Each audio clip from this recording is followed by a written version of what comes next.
Alrighty. And it's funny, I still have not set up. This is my elaborate capture uh, of your screen, of your visage. Um, so I might have to fix that. But anytime you talk, go ahead and test. I'm testing. I'm talking. Blah blah blah blah blah blah blah. There you Hey, go. it's me. Yeah. So Look at anytime that. you're talking, you're going to show up, unless I choose otherwise. Okay, great. But so if you're seeing me on the camera, and because I know I'm showing you my broadcast stuff anyway. Welcome, Black. Welcome back, Dr. Blaylock. There you go. Um, Glad to be here. Thank you. yeah. So we had a discussion before we started live here. To let everyone in on it. We're gonna go into. We're gonna call people out. Okay. There's been some drama. The person who won the GBB, Sir Julard. There's been the drama that some folks are saying didn't deserve it. That's a ridiculous statement. And to that end, I've selfishly forced a beatbox scientist to come on and talk about a study he did where you went out of your way to find out who's good and who's bad. You're like the Santa Claus for beatboxers, dishing out coal. It's I quite wish I had savage. that kind of power. That would be really great. So like all of the funness aside, this is something that you said and drove home last time, and I do want to put this. Judges know what they're doing. The science follows the beatboxers, right? Mm-hmm. And I know that you want to make that known, Yep. and that these judges are incredible beatboxers, and the judging criteria is elaborate and goes into a lot of things that science does not seek to quantify, like artistry and musicianship, and maybe we could examine those through certain lenses, but it's not the lenses that you generally do through MRI machines. No. Um, so, but what we can do is we can have a discussion about things like power and things like the basics and the fundamental sounds, because one of the things that happened with Gillard is that what the big narrative is that gave him the win for people that were there was power.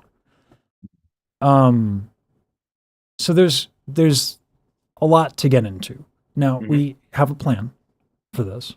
I'm going to bring up said plan, Great. and we're going to go over how long did this study take you? Because let's introduce the study that you did here, because this is interesting. Yeah. So I wanna first I wanna say this is when we're talking about this particular article, this 4 or 5 pages of work. Um, we've been saying this is a study that I did, and I'm the one talking today, but the person who is the first author on this paper, and in my field, the first author is like the person who wrote the thing and did most of the work. Mhm. That person is a beatboxer. And that person is the beatboxer who got me into beatboxing in the first place. And she's the one who did most of the analysis. I helped, I was there, but this is her paper, and I'm really happy to talk about it. Okay, Um, so that's I want everybody to know this is beatboxing science through and through. I love it. It So makes me this giddy was and happy on the inside. oh good, great, great. So we did this in the paper was published in 2017 at a conference called Interspeech, which is like sort of a uniting of tech stuff and speech science and other kinds of things. Um, the the work though started in 2015. That's when the MRI videos of some beatboxers were collected, some expert beatboxers, some novice beatboxers, um, and then we spent about 2 years, this beatboxer and I, sitting down and just looking at all these videos over and over and over again, one beatboxer after another, comparing beatboxers, comparing different sounds to each other, just trying to figure out how to describe what a beatboxer is doing inside their vocal tract, inside their mouth and their throat while they're beatboxing. Okay. And and so I'm tempted to ask a very loaded question. What is happening inside a beatboxer's throat? A lot is happening. Uh, your your mouth and throat only have so many pieces. A lot of those pieces get used when a person is talking. Not everybody in the world talks. Some people sign. But for people who talk, a lot of the same pieces of your vocal tract that you use when you're talking get used when you're beatboxing as well. The lips, the tip of the tongue, the teeth, the back of the tongue. The tongue is like this octopus arm thing. It's called a muscular hydrostat. It moves around like a worm or an octopus arm or an Um, elephant's trunk. sorry, a muscular hydro. What? Hydrostat. What is the hydro and the stat part of that? Yeah, I'm not sure. It's been a long Okay, time since I took my Greek. Uh, fair enough. the story is basically that the tongue kind of like is a bunch of muscles in a sense. It's like it's a it kind of works like a bag filled with jelly that can be pushed and pulled in lots of different directions as you tighten different muscles that are attached to and intrinsic to the tongue. Okay, and uh, so the control of the tongue. Hmm. Well, here's what we want to do. I think is that let's talk about the sounds because we're going to get into the bits and the pieces and the Yeah, bobs that are responsible for making the sounds. This study contains what sounds? this study is looking at some beatbox basics. It's looking at kick drums, closed hi-hats, and PF snares. Now, so why would you choose? You choose basics, Hmm. but the study is about who's better and who's worse, right? Yeah. I mean, Yeah. to put it as crassly as humanly possible, because Who like gets seen as a good beatboxer and who might be seen as a novice beatboxer or somebody who's still working up to excellence. okay, so there's three levels then Yeah, in the study. we've in the paper we've got we call them advanced, intermediate, and novices. Gotcha. Okay, Hmm. so then the tongue is one part of that. Hmm. Okay, what parts are involved in what sound? Okay. So the kick drum has the two lips coming together and then a release. The PF snare has the upper lip and the lower teeth, as in a f sound. Mhm. Sometimes the two lips come together, sometimes it's the upper lip and lower teeth. But it's these bits in the front of the mouth here. And then the closed hi-hat, it's the tip of the tongue touching somewhere just behind your teeth. A lot of the times we would call it the alveolar ridge, which is if you take your tongue and sort of like touch your teeth and touch the back of your teeth Yeah. and then kind of slide it back some. Eventually, you might feel like sort of a cavern kind of thing that pulls upward. That's that bump there is the alveolar ridge, and as your tongue pulls further back, you're getting toward your palate. Okay.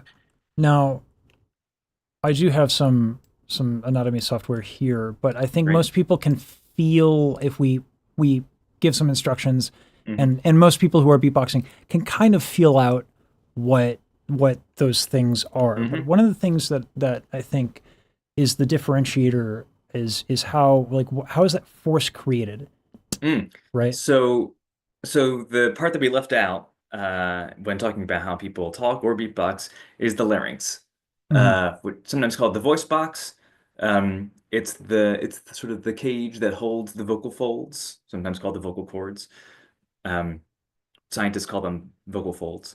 Uh, and the force behind beatboxing isn't created, but well, at least behind these basic sounds, the kick drum and the hi-hat and the PF snare. For many beatboxers, the force is not created from the lungs, like when you're breathing out while you're talking. The force is created from closing your vocal folds and then actually raising your larynx upward in order to create compression in the vocal tract. Um, Okay. yeah. So the anatomy software that I have here Hmm. can get into the specific bits and bobs, but Hmm. you have something better. You have, I believe, the MRI footage. Yeah. Someone let you put a beatboxer into a multi-million-dollar machine Hmm. and make fart noises. Hmm. Well, only a couple fart noises. The rest were Okay, so beatboxing ones. a selective amount of fart noises. Okay, good. I thought people were going to get crazy for a second, but only if it's just a handful of fart noises, then that's Well, cool. they did, but that's what beatboxing is. It's pretty insane. Yeah. All right. Now I've gone to your website so many times that I feel like I need to have it bookmarked. Um, but then what ends up happening is I type in Google Dr. Reed Blaylock research, and then I get to your website, which will have like a CV thing. Um, You go all the way through here just to get to those just to videos, get huh? to the MRI footage, and I've done Yeah, all this right, all right. way too many times. Um, and you'd think that I'd just have the darn link for your research, particularly this research, because this is you do a lot. Scientists that you guys study things, a lot of It's things. true. It's true. Um, so I'm I go bringing. to Google and then pick the fourth link down for me. Gotcha. Yeah, uh-huh. All right. But but this is good too. Please, everybody, go to my website. That's Yes, great. and Yeah. this will be in the description of the final video, and I will put this actually into the live stream chat so folks can follow along and play along. Awesome. So here we have how many? This is a lot of sounds. It's a lot of sounds. Well, let's stick to it. So we have the kick as part of the sound set that you're working for in this study that Hmm. you did, correct? Hmm.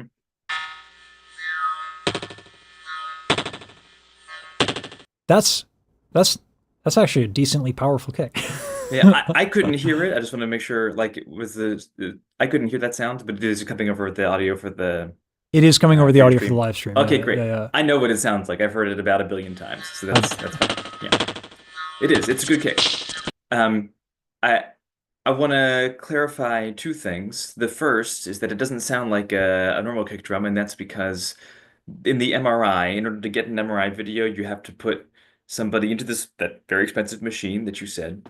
But an MRI is very loud. It yeah. makes like a big, loud, repetitive chunking sound. Yeah, is what's You coming in over so the audio, but That's right. You also can't really. It's hard to get audio equipment in there because of the because magnetics. Yeah. because of the magnetics, because the electric field from the other electrical devices will mess with the processing of the MRI stuff. So at least the MRI that I know of, the machine that I know, is inside a Faraday cage. It's a cage that blocks out electromagnetic signal as much as possible. It's in the basement of a building to like let some earth be in the way. And then it's in this cage that blocks things out. And the cage is like built into the walls of the room. So And you not there's only so to study beatboxers, it wasn't good enough to have a normal MRI. I think a lot of MRIs are this way. I'm not an Okay. MRI All right. expert. That's the engineers who are responsible for that. I just use the videos. I collected some videos, but I didn't I don't even know all the consider. technology about it. Yeah, yeah, yeah. I didn't even consider how to work around the video. So Yeah. the audio is a challenge here. So So the audio is a challenge. The way they do it now at the lab that I was with at USC is they have a tiny little box that you can like thread some wires through, and you can sort of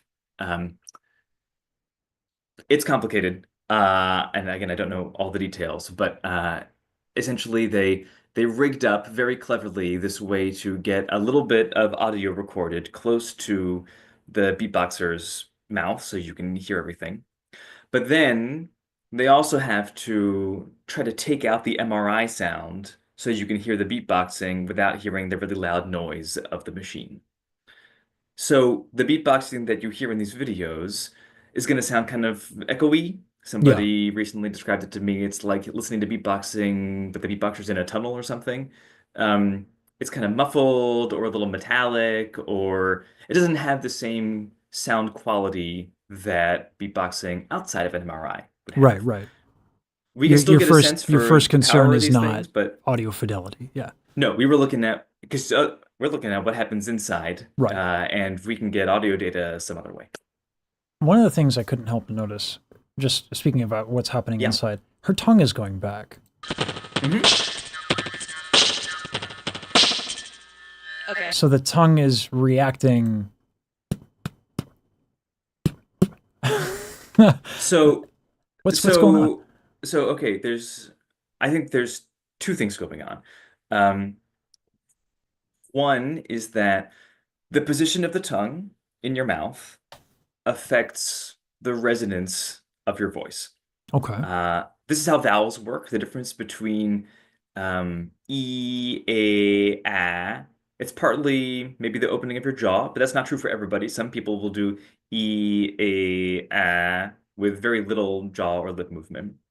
Um, it's a lot of where is your tongue situated inside your vocal tract? Where is the bulk of your tongue being moved to? That bag of jelly, where is it inside your vocal tract? So when you're doing that, so okay, so as an opera singer, like we do, this is what we do. Hmm. We vocal resonance, like Ingo Tits is the thing, right? Like Yep. resonance is our everything. It is how we Yes. project over the orchestra. It is we train for years on every pitch, on every vowel, Yep. just so we can be loud and obnoxious. That's right. And we're really good at being loud and obnoxious.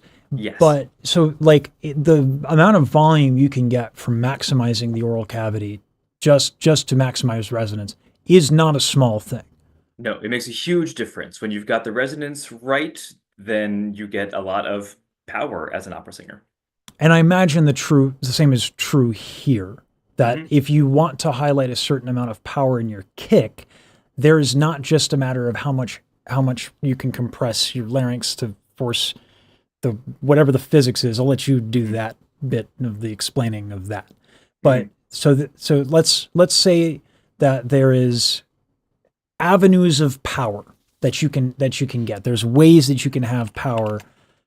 Among them, we're going to Hmm. put down resonance, provided I could spell resonance, says the person who says Hmm. their entire career is based off of it. Uh-huh. Can't even Uh-huh. spell it.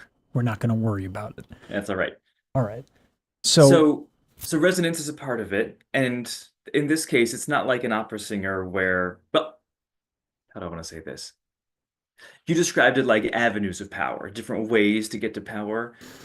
different, I I sometimes always, think of it as like there's different dimensions of the power that you're getting, and all the different bits of articulation will affect those different dimensions in different ways. And it's a better way any to think kick you about it. do has all those dimensions in it, and they'll all be like at different values. I like the idea of dimensions because it suggests they're trade-offs, Yeah. which I think is Hmm. a much better way to put it. But for my Hmm. own selfish purposes, I always frame it as like, here are the skills that you Uh-huh. can Sure. develop. And so, Yeah. but the how you deploy them, then you have a decision making sort of metric. Like, That's right. And that's part of the skill. That's what beatboxing artistry is. You get to decide how you want to make your sounds along all those dimensions, and your artistry comes out when you make choices that work for you and your audience. okay.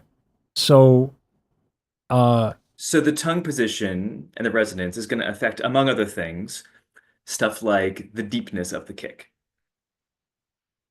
okay. So if I have a forward, because this is interesting to me, opera, we try to have the tongue forward as much as possible, depending on the school of thought. Usually you want the tongue forward as much as possible. Hmm. Not like, although there's some videos of Pavarotti hitting a high note where it's like, Vincero. And I'm like, okay. But I see the tongue going back here. Uh-huh. Knee-jerk reaction for me Hmm. Hmm. is, what are you doing? No bueno. But then I remember this is beatboxing, and Hmm. beatboxing is a rebel.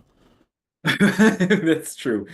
Um, so This being the one tongue way for to, those oh who yeah, yeah, the big thing in the middle. Your tongue is really big. it's Like massive. It's it's a massive. yeah, It's not just the bit that you can see. It's all like all of your yeah, mouth is filled up with tongue. it's huge. Um, Yeah, it's a lot. it's got a lot of Um, different parts to it. It's great. that's right. That's right. And so like we can talk about how those are differentiated and how different parts can move on their own a little bit. But we're talking about resonance.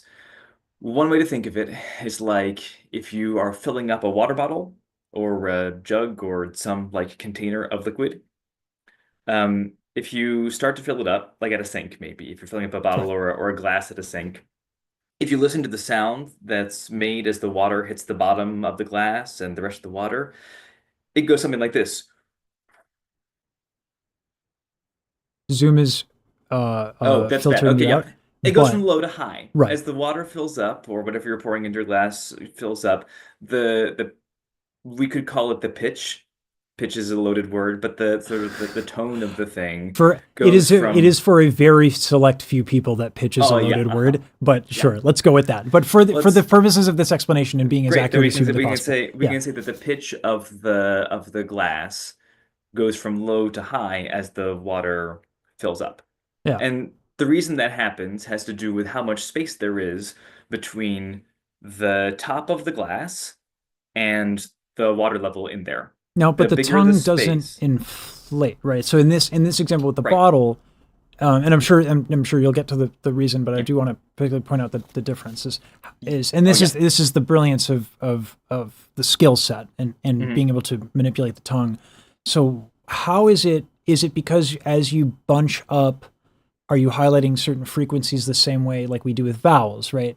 If we look at a vowel chart, we can see that. In fact, actually, let me get out a spectrogram because I'm cool like Great. that. I Let's just get out have of them. spectrogram. Yeah.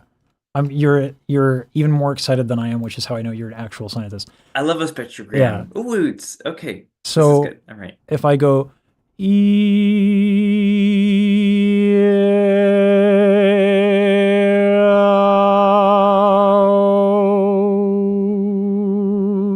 right? So, and for those who don't know, a spectrogram this is the frequency range, Mhm. right? And this is translated to pitch, and then this is Mhm. the timeline. And then how bright the color is how loud, for lack of a better term, the frequency is Mhm. for that given frequency. So you can see that I change my tongue to change the vowel.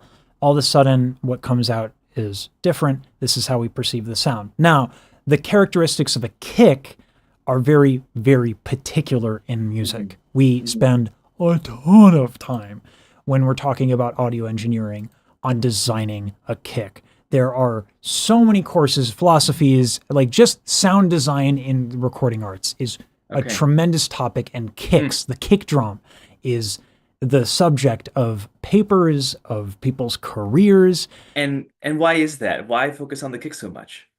because it's how you want to cut through a mix.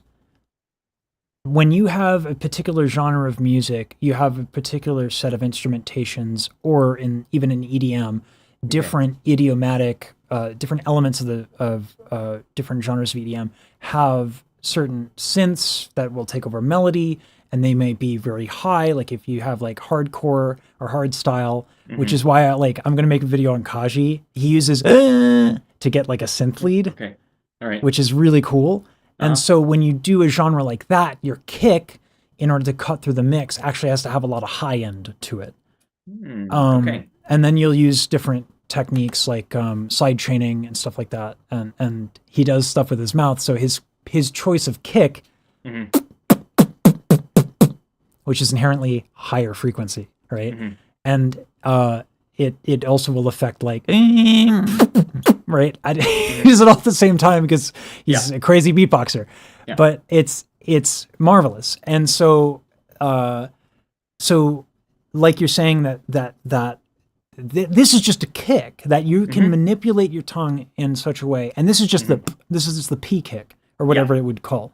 Yeah. So let me try doing it back and forth with the spectrogram here.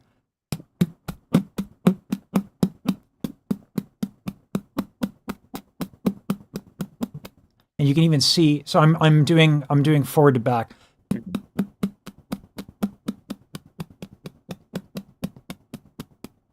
Now, of course, this is not a good sample size because I'm moving and my kick is not consistent. But yeah, you can see that as I go where as the tongue is more forward, we have more higher frequencies, right? Mm-hmm. Which would make sense to me because that's kind of what we see with an E vowel where the tongue is the most forward. Mm-hmm. So it would make sense to me, and this is Yeah. my logic could be flawed at any point, Yeah. Mr. Scientist. So Go for it. please Let's go. correct me if I'm wrong on this, but it seems like as the tongue moves back, you're actually emphasizing lower frequencies the same way you would when you're doing an O or an ah.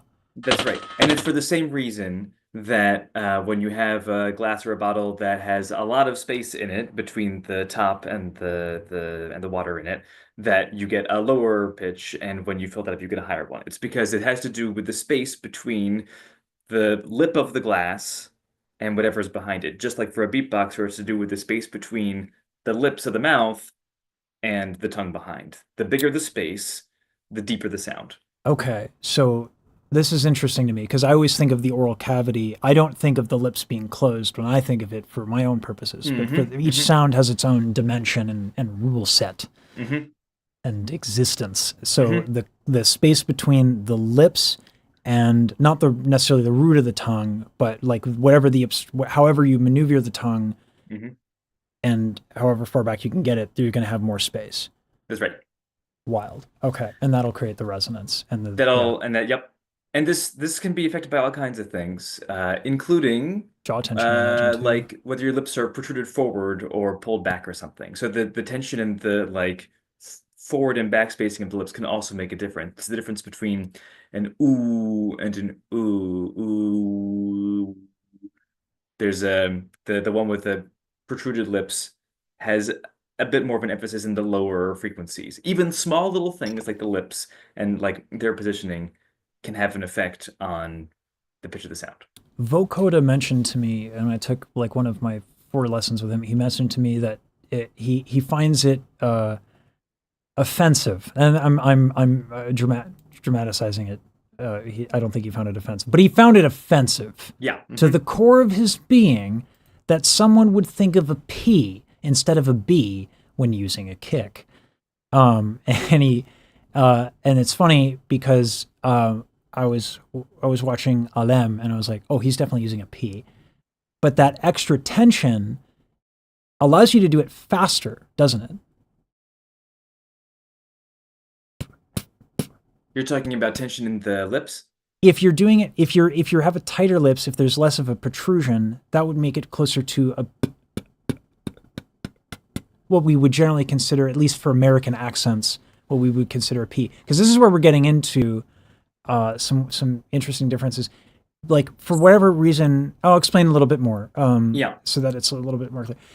When Vocoder was saying P versus B, I know that IPA-wise, it's like one's voiced and one's not, and that's the difference.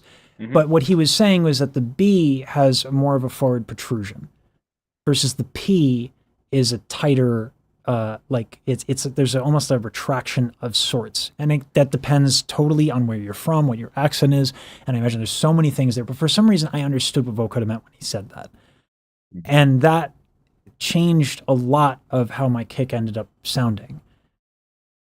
So artistry-wise, my position is if it works for you, then it's the right way to think about it. Because if it's making you happy and it's getting you the results that you want, then it's working. Okay, so vocoder, I'm using a P. Science-wise, we scientists, the more research we do, sometimes the more like narrow our focus. So I am not an expert on the tension in the lips for bilabial sounds, P's and B's, in any variety of English or in other languages. So I can't comment in particular on whether there is a sense that, well, the sense maybe. I can't comment on whether, like, in fact, there is a difference between the lip tension for a P versus a B. What I can say is that in the variety of English that I speak, which is pretty like white academic English, that's how I was raised and that's what I do for my job. I'm an academic. There's a difference in how much air comes out of my mouth when I have a P versus a B at the beginning of a word. So like the difference between pit and bit. Yeah. When I put my hand in front of my face and say pit, I feel a bigger puff of air. When I put my hand in front of my face and say bit, I feel a smaller puff of air. And it's possible that building up that puff of air for the P requires a little bit more lip tension or something. But the reason behind it would have to do with, well, a reason behind it would have to do with the aerodynamics, how much air is coming out. And that will also affect the power of the sound, how much air is coming out when you release. That'll affect the duration of the sound a little bit, the concentration of energy. Just to like get back to the power thing. So this brings us to the other dimension, which would be air. That's I'm actually proud of that segue. That was not the worst. That was not the worst segue in the world. Thank you for saving that one.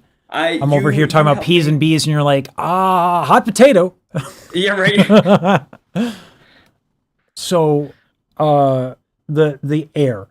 We're talking at that point. Now you mentioned in the beginning that the sound is made through the larynx going up, right? Yeah. Okay. For many beatboxers. For many beatboxers, why are some beatboxers wrong? No. One of our experts doesn't always do. I know, I'm just joking. Yeah, okay. I just want to. Yeah. I'm just joking. Yeah. Yeah. So continue the mechanics. Well, okay. So a lot of beatboxers, when I look at videos like of beatboxers, just studio videos or beatboxers in competitions, or if I'm looking at the MRI videos that we have, a lot of the time I'll see larynx movement. You can see it for people with larynxes that are large enough to sort of protrude out. You have what might be called an Adam's apple. It's possible to see the larynx as it moves up and down. We can name the thyroid cartilage, by the way. People on the channel. Oh, great. Yeah. Okay, so we can get it. We can get into it. Yeah. I know. Like it's what like a great channel. Okay, Yeah. so you can see the thyroid cartilage moving up and down beneath the skin, and that can be affected by pitch. Like if your vocal folds are vibrating as you're vocalizing, changing pitch will affect tilt and some other things, and so things can move up and down. There's muscles in the neck that you can contract in order to raise and lower. There's all kinds of things that you can do. And for a lot of beatboxers, for your basics, kick snare, closed hi-hat, PF snare, there is this larynx movement upward. But there are also some beatboxers who choose to achieve and that compresses the air above the larynx. That's an important part of the story. It's not just the larynx moves and suddenly you have a kick drum. Right. The lips are closed, the larynx moves upward, and there's nowhere for the air to escape. Because the vocal folds are closed as well? Is that an important part of the factor that the vocal folds are closed? Yeah, the vocal folds are closed. Okay. And the velum is raised. Right, so that air can't escape from the nose. Air can't escape the nose. That's right. For those, we'll explain that real quick. And actually, lovely, this is right in the MRI. This is the velum. Okay. Yep. So air can escape through the nose when the velum is down. When it's up, you close off your nasal passage. So what he's saying is that the vocal folds, which I guess are here, it's hard without the obvious. A little higher. I see. Like right here? That's where they are, right there. Okay. Think, yeah. Okay. These are the arytenoids? I think that's an arytenoid there. Okay. Yeah. All right. So the vocal folds right here, they close, and then the velum closes, and then you have, it's like popping a balloon. The air pressure has nowhere to go. Mm-hmm. And so by compressing the space, now help me how I would phrase this. The pressure of the gas, like atmospheric pressure is not the right word. What's the word that when you compress the space, the gas, help me out here. It's a compression. It's there is a gas, there's air. The air gets compressed. It's compressed and it probably is greater than atmospheric pressure. Right. But so the compression is just the right word. We don't need to elaborate on that. No. Other than maybe the atoms or molecules become closer together, I guess is the yeah. Pressure is like how many molecules are hitting the sides of their container per moment. And if you have the same number of molecules, but you decrease the amount of room they have to exist in, you're going to get more hits per moment than if you have a much bigger space. This is Boyle's law. for Oh, everybody who's taking a science quiz coming up here. okay, hold on. Boyle's law. I'm gonna imagine it's not gonna be spelled boils as in how water boils. Boyle. Boyl. Okay. Um, so air compresses, parentheses, Boyle's law, and then it's because the velum is raised, closing off your, I'm going to see what, there's a visual stimulus for those who. Closing up your nasal passages, yeah. We're going to do a spell check later, ladies and gentlemen. That's all good. Closing off nasal passages and then folds. The vocal folds are closed, which means air can't be exchanged between the vocal tract and the lungs. And if we're talking about a kick drum, then the lips are closed together, so air can't move between the vocal tract and the outside world.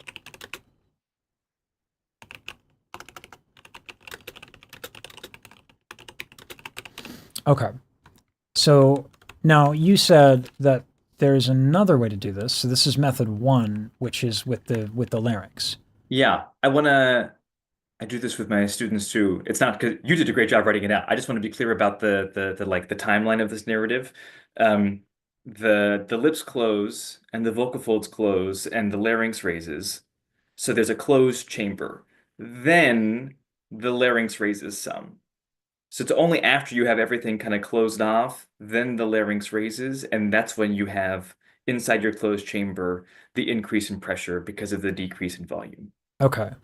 And that's important because when you are trying to learn how to beatbox, one of the most important things is timing. Like if you want to beatbox at speed, you need to be able to coordinate the closure of the lips, the raising of the larynx, the closing of the vocal folds, and the lifting of the larynx, and then the release of the vocal folds to get their air out when you're popping that balloon.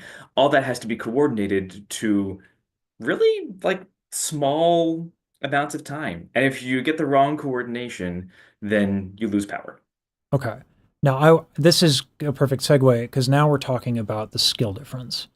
So I wanted to establish how do you make the sound really specifically because your study goes into remarkable detail about the difference because, and this is why I think it's such a good thing. I wanted to look at like Alem, and I wanted to look at the Julard versus Osis,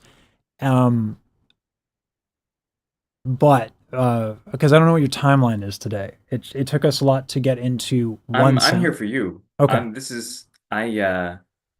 taking a day to indulge in beatbox science. Great.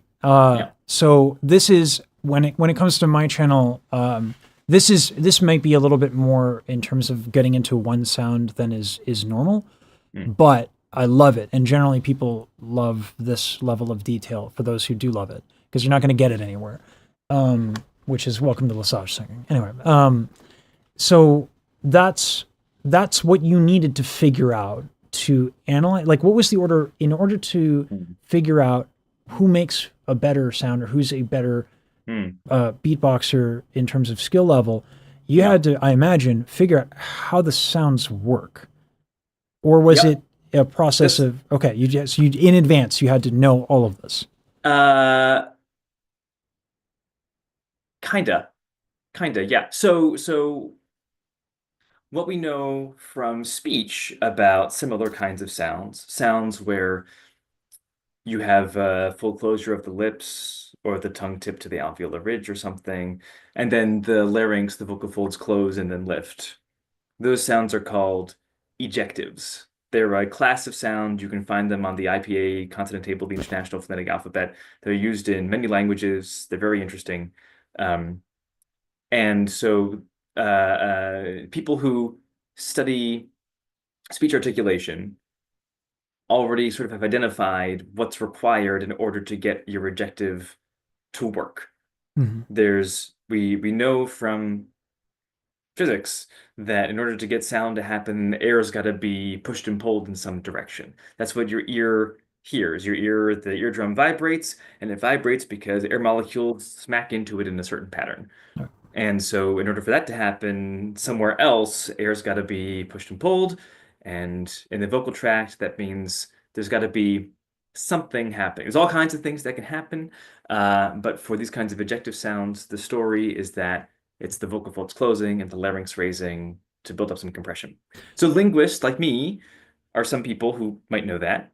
And so I got to bring that knowledge to beatboxing. I saw the vocal folds closing because I could see the arytenoid cartilages in the MRI. And I saw the larynx raising. And I saw the velum was up, and I saw that the lips were closed for a kick drum. And I said, oh, well, that looks an awful lot like an ejective sound. Okay, so you were just already woke to the situation when you walked in the room. That's a loaded word. But, Yeah. I was this one I'll agree with you. That is a loaded word. But I was aware. Yeah, you're right. Yeah, I had the scientific training and a little bit of expertise to let me know what was going on. That's right. Yeah. Right. So okay. So you came into this with the exact. So in a way, yes. The answer is yes. You did know all of this prior, and so you came into it with that knowledge of But how I these didn't know sounds about are it for made. beatboxing. And Okay. so it was exciting to see in beatboxing some patterns like you might find in some spoken languages of the world. Okay. And then and by the way, I just want to get this out there for folks so they understand you better. You are a linguist, and that is you are the lens in which, because there's many. We use beatbox scientist because it looks great on a thumbnail, but there's many different kinds of scientists who work on this sort of thing. That's right. And so the way that I like to phrase it is there's a lens to which you view this subject matter. It is through the lens of linguistics. That's right. So It's through the lens of linguistics. It's also through the lens of someone who's not a beatboxer. I think that's important too. that's not fair, because I heard you practice to a tutorial. I did. That's true. Okay. I'm not a beatboxer, but Okay. I'm no professional. So this is the moment here where we're going to break it up a little bit. Great. Because we're going to get into the science, but it is extremely important that you and I demonstrate our ability to do a kick drum. Great. For that reason, I have brought up a wonderful tutorial by someone who I completely and utterly respect, who is known for making lots of sounds in a very short period of time. King of the French bias, Alain. And so I'm going to bring this into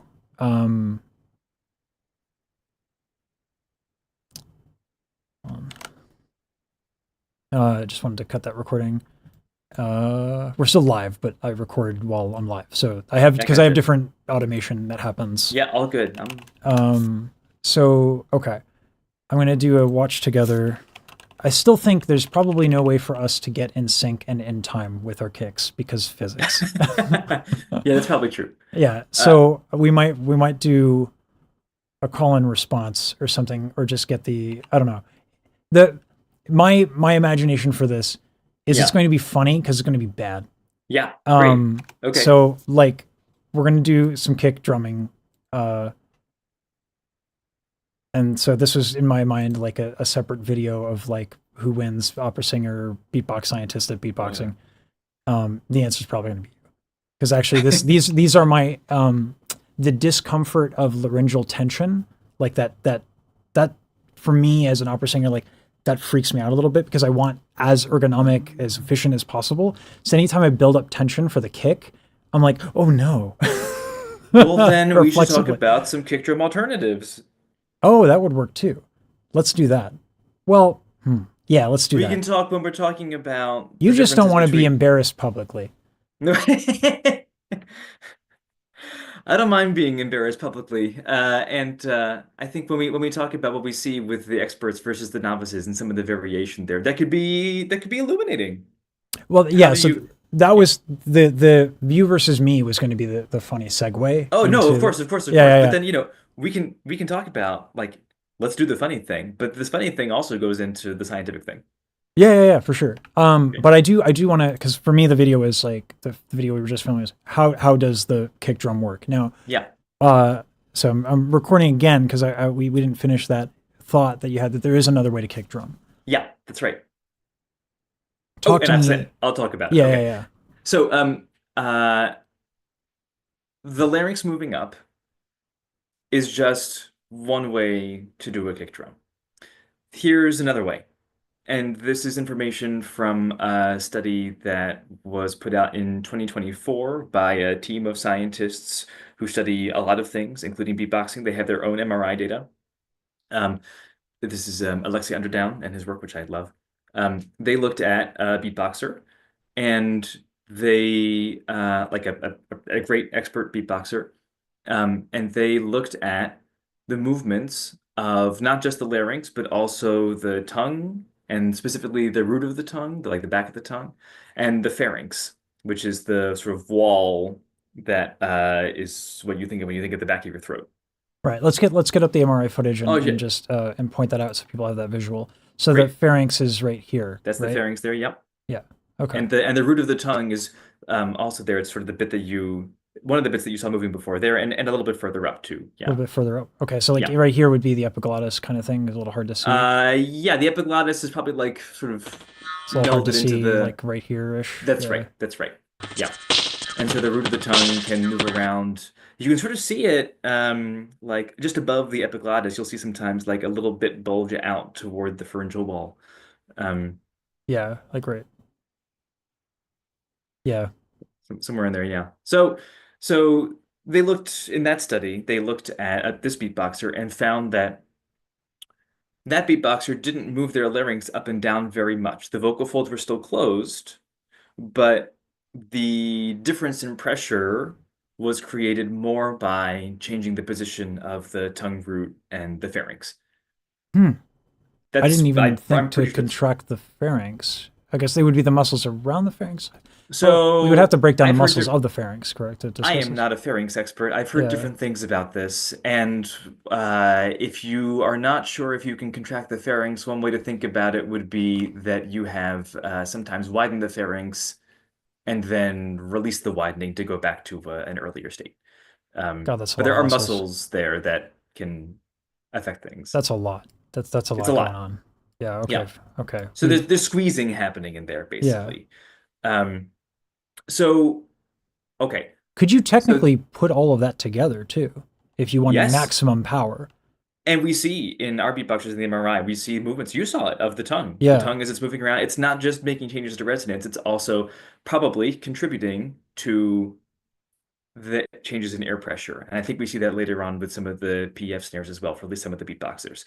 I want to throw out one more, because that's doing the kick drum with the vocal folds closed, but using different kind of musculature. Another way that you can do a kick drum is with air pressure from the lungs. And in our data set with the beatboxers that we looked at, the one of the experts used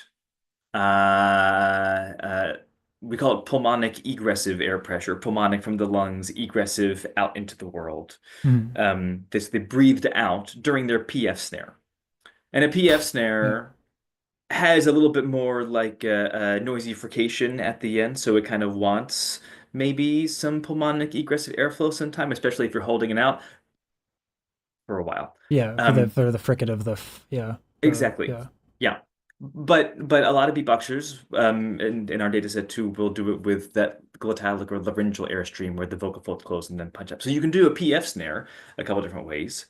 And I would say that probably means you can do a kick drum a few different ways too. If you don't like, or you in some moment for artistic reasons, you don't want a glottalic kick drum with the laryngeal based airstream, you can do a pulmonic one instead. But the trick is to make sure that the quality of the air release resembles what in the beatboxing community is like works as an aesthetic kick drum, or that you're intentionally deviating from the community patterns, I guess. Right. So like it's a choice. You get to choose different kinds of airstream, you get to choose different amounts of airflow, and those choices are going to affect what the sound is that you get, and they'll affect the power too. So like if you're doing a pulmonic kick drum, you'll have a lot more air behind your kick drum. That would be great for a really breathy style of beatboxing. But if you don't want a breathy style, if you want a bit more of a crisp and clean style, then you don't want pulmonic airflow. You probably want something laryngeal instead. this is where I'd love to get into, because one of the things that's great about with our selection of the videos we're going to watch Julard versus Osis. Mm-hmm. Julard doesn't do well. I mean, you'll probably be able to better communicate this than me, but a lot of the sound banking, like the amount of sounds in his arsenal, are not as crazy diverse as historically a lot of champions have had. Mm-hmm. And instead, what he's doing is that there's a selection that's really choice and incredibly strong and powerful and refined. And one of the things that I wanted to get at, and why thank you for coming on and breaking this down, because getting power is not a mindless task. It is incredibly involved to be a differentiator. I wanted to, we'll get into the next part of the video, or the next video, which is we're going to be discussing the study itself. And then maybe at another time we'll get into the breakdown of different sounds, because you got a lot of sounds, and all of them, I would love to do a video on each and every sound. Oh, we can try. Yeah, great. Yeah, I mean, maybe not today, but like, No, not today. because But another time. Yeah, that sounds good. But so we'll do that for sure. But I would love to get into just Julard and watch that battle with you, if you would be so kind as to listen to some beatboxing with me. Yeah. I love listening to beatboxing. All right, now we'll do the watch together, and we'll. But don't forget about our kickoff. we will have a kickoff, the true kickoff, none of this NFL Super Bowl nonsense. This is what the people have been waiting for. This is actually what people. This is the real Super Bowl. All right, and then watch together. Taylor Swift actually wanted to come to this live stream, couldn't make it, but her schedule's really busy. Apparently, so I've heard. Yeah, I don't want to work that hard. I don't want that kind of career. Like, I like having a life. When I was more of a purist of a singer, like, oh, everything should be as hard as possible because skill is the most important thing in the arts. I was like, I was poo-poo on a lot of pop stars, and now like I look at like having a normal life versus like what these people do, and it's absolutely nutty what you get older and it really changes your perspective on some of these things. Yeah, like oh, I don't, you're in college and you're young and you have infinite energy, well, comparably at least feels like now, infinite energy. Yeah. And then you like, you're in college, so it's like your entire world is what I want to do, and doing that every day, and then then you get into and you're like, oh, okay, well, okay, Beyonce is how old and she's doing it, working harder than I did in my undergrad, like, yeah, wild. Let me. This is, I wanted to get to send you that link there. Which will play it. I have to put in the. There was a problem with the access key. You have to just find. Do I have to let you in?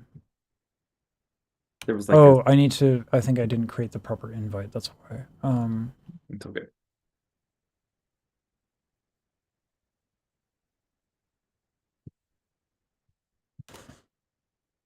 Room. Invitation key, copy to clipboard. There we go. Boom. And if any one of the viewers wants to join in, just don't hit the button.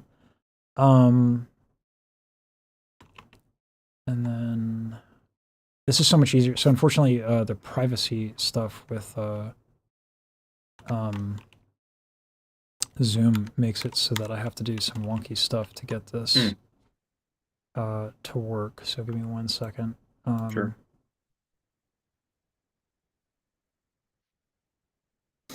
I'll do this. I think this view, and then do it here.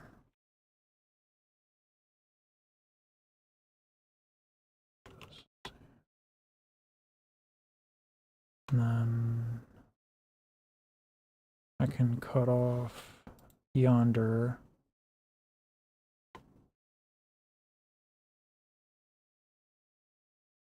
Mm. Hmm. We'll do it this way.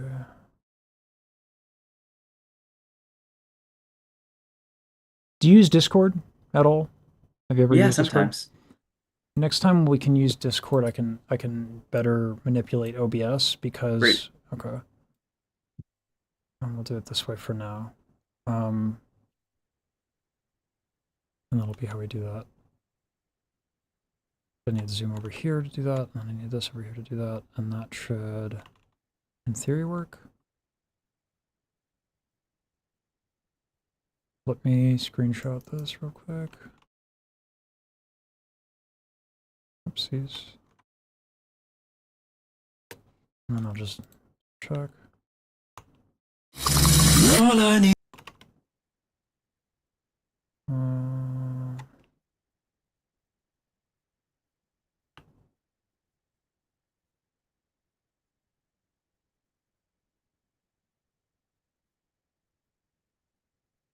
Okay, both work. Dope. Both orientations work. Okay. And this will be the classic React format. So here we go.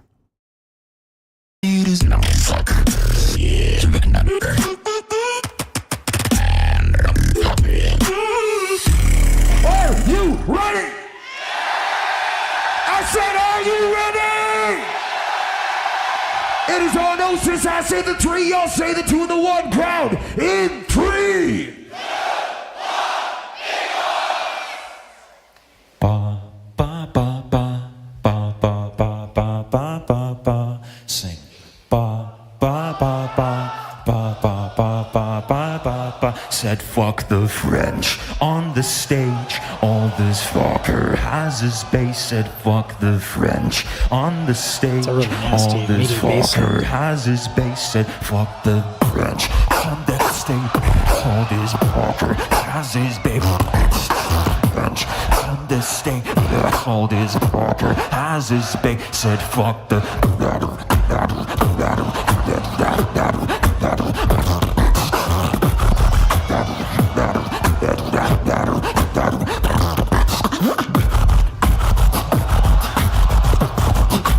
Easy, bro. What? Osis is such a savage, man. Holy crap.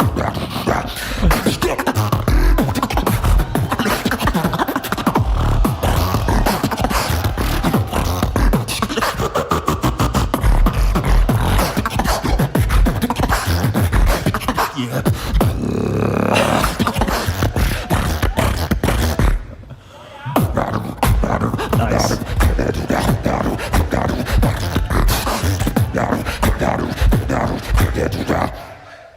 Said fuck the French. Wow. For you, when you hear that, because there's a lot of sounds. Yeah. Sometimes with singing, when I hear it, like I see it, all the anatomy, or I try to like experience it physically. Like there's like a lot that goes in stimulus wise when I listen to a singer. When you listen to a beatboxer, like do the MRI, does like all the hours of MRI footage like kind of just like slide through your mind? What happens is I get lost in all the bass. Because the beatboxers that we have at the MRI, we collected those videos in 2015, just before inward bass and other techniques like took off. Like there was a bit of a change, and so I get sort of lost thinking about, oh man, look at all those.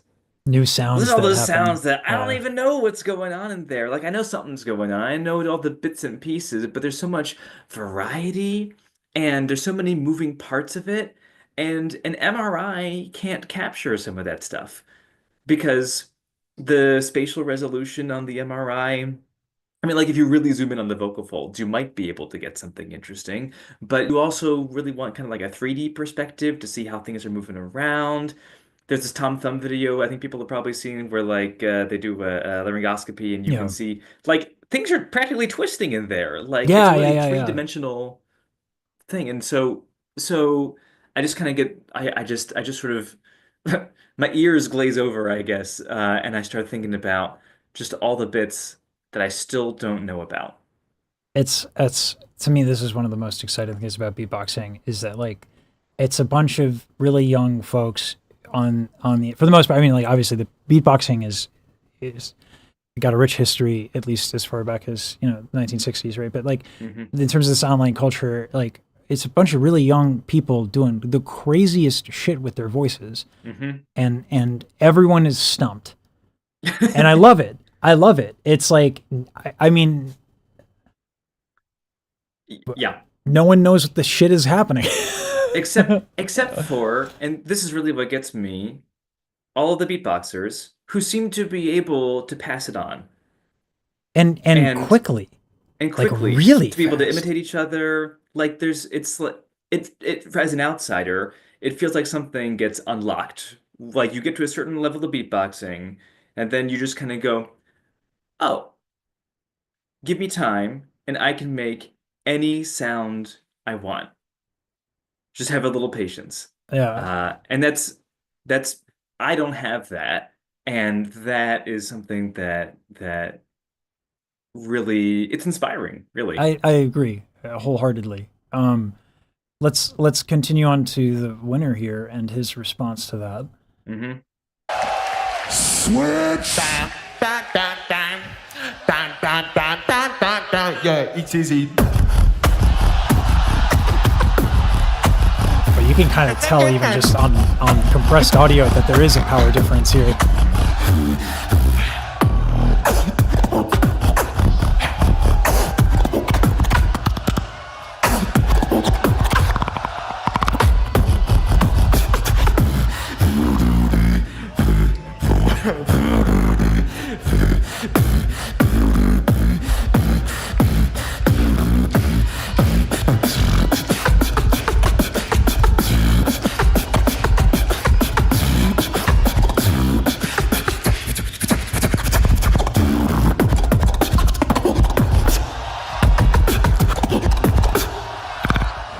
Oh, the internal metronome is actually really clean. Like it's really good.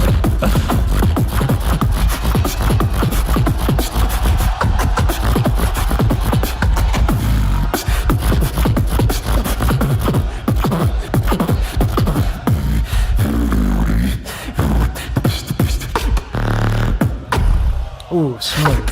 Oh, okay.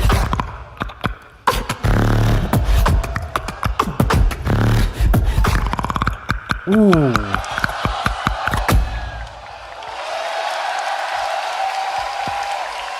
The clean clucks. Whoever's on the camera that's like the one that we're looking at through right now, that camera, it's what from the middle of the audience to the back of the audience. They do like a shaky cam thing throughout this, like in near the beginning especially.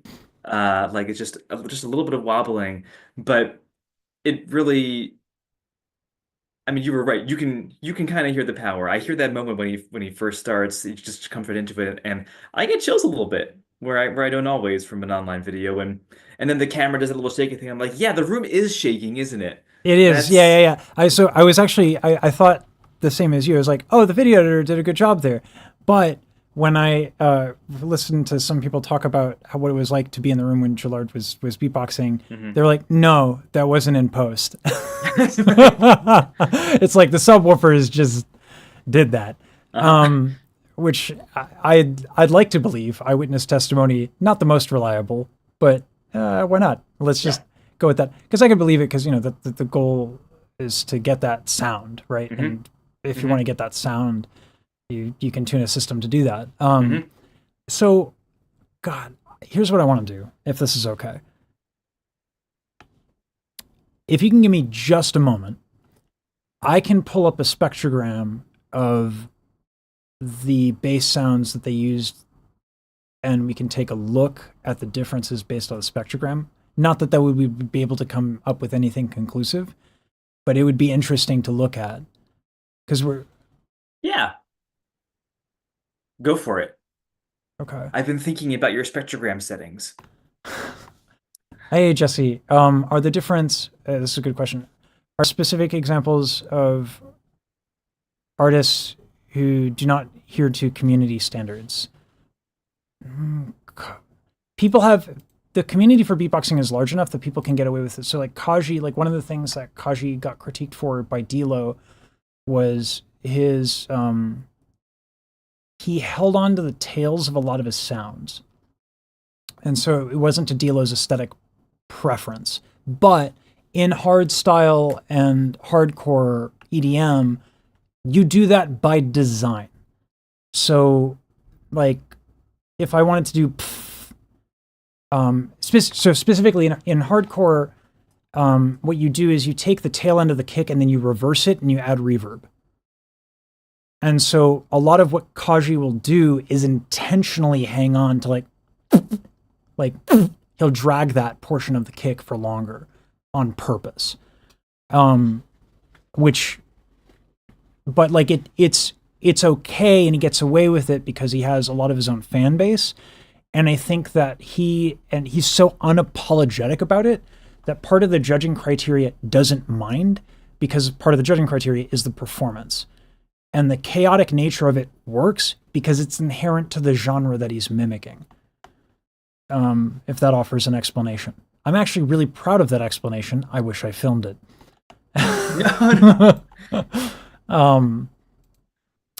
But it's on the live stream, which will be recorded. I want very much to have the spectrogram. So, yeah. Julard. So this is one thing that like is I'm very lucky that people like some of these videos where we look at sounds through a spectrogram. Mm-hmm. So what I'll do here is I'll just quickly download this. Unfortunately, YouTube compressions. Part of you, I might imagine, is going to be very unsatisfied with the limitations of looking at this through a spectrogram in this way, because of the missed opportunities. Well, so I mean, you know, there's future opportunities. The thing that gets me is your spectrogram settings are really great for keying into the overtone series, it looks like. Yes. But there's and that should be really good for looking at the basses as well. But there's a lot about the percussive stuff that's so quick that yeah, we can mess with the settings. A wideband spectrogram and something a little bit narrower sometimes can help you see some of the like what's happening in the percussion with a little bit more time sensitivity. Okay, I think I can adjust. That's what you meant by the settings. Yeah, that's what I was thinking of. There's also like a decibel threshold, at least in the program that I've been using. There's like it helps like there's right now like your program is highlighting the periodic stuff, but there's the aperiodic sounds or the aperiodic frequencies could also be interesting to look at, which. We don't have to do that right now. I'm happy to look at just the through the overtone stuff and. Oops, we can. I like to explore, you know, like tweak the settings and how does it look different? Because. I mean, that's I'm totally down to do that. And I was actually very surprised and happy when people found that to be an enjoyable thing to do.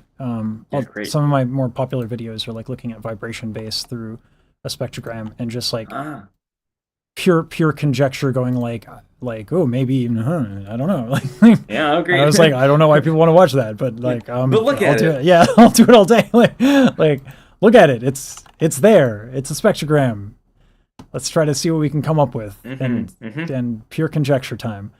No, to cover that. Okay. This is why I love coding. Okay. So that'll take a little bit to loading because it's a WAV file. I don't know why I did a WAV file. I mean, I know why I did a WAV file, but now I have to pay the price. Okay.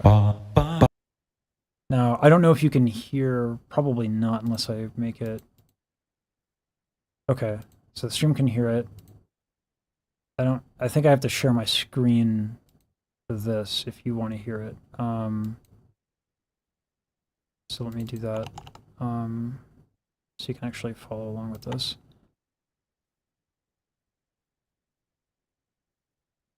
Okay, let me know if you can hear this.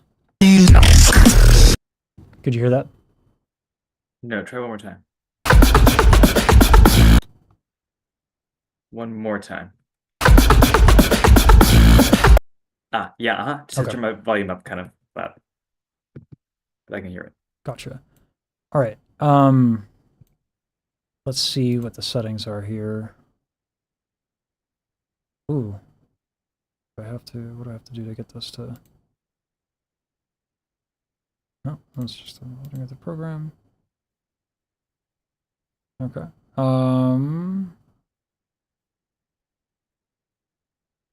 The Estel one has a little bit more options, but I can't load Estel into here. That's all right. It's all good. Yeah. I'll have to look at this program a bit more in the notes here. The colors. Okay. Great setting to have. Well- Come on. I guess whatever sells. I don't know. Listen, there's the vocal aesthetic and there's the digital aesthetic, and sometimes you want those things to line up. I just want it to tell me information. That's what a spectrogram is for, but bah humbug. So, all right. So,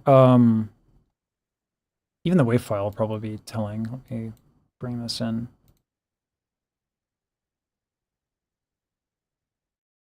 Oops. So let's get to.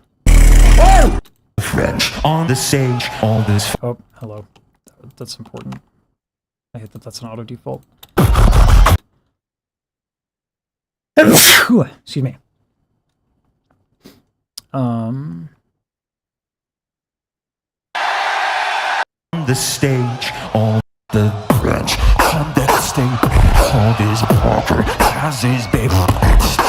French on the stage, all this I can't hear it well Parker. enough to What's that? I can't hear it well enough to justify the screen sharing, I think, even when my volume's all the way up. But I can go to the stream. That would help. There'll be a significant delay. Oh, okay, that's fair. Emerges from subwoofer concavity. Can I get a PhD in this? Probably.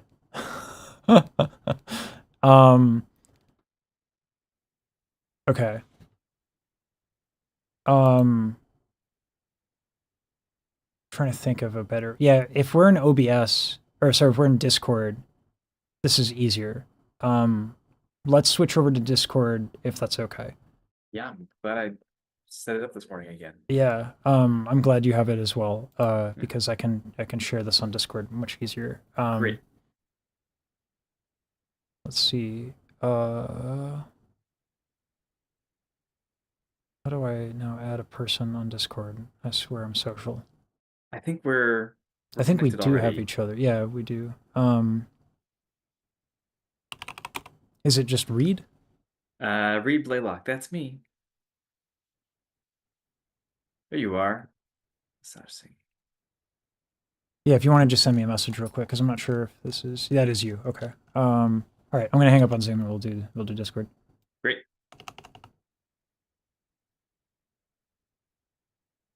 Boop.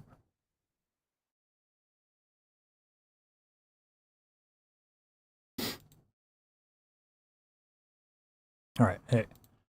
Good. Now I can actually set up the Great. things. I'm trying to be uh, cool. I'm trying to be on Discord more. On the stage. You can hear that. Oh, there you go. Yeah. that There you is- go. Go Discord. Was that? Yeah, perfect. Loved Yeah. it. Dope. All right. Okay, so we're on the spectrogram here, and then we have the wave file here. Let's take a look at Hold on, wait. I don't see the spectrogram. spectrogram. Ooh, good point. Let me share you a screen instead of Ableton.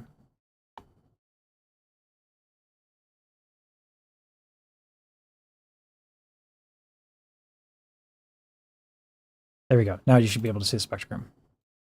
Right now I see nothing, but maybe I'm looking at the wrong view. Hold on. Pairs. Okay. I'm watching the stream. Yep.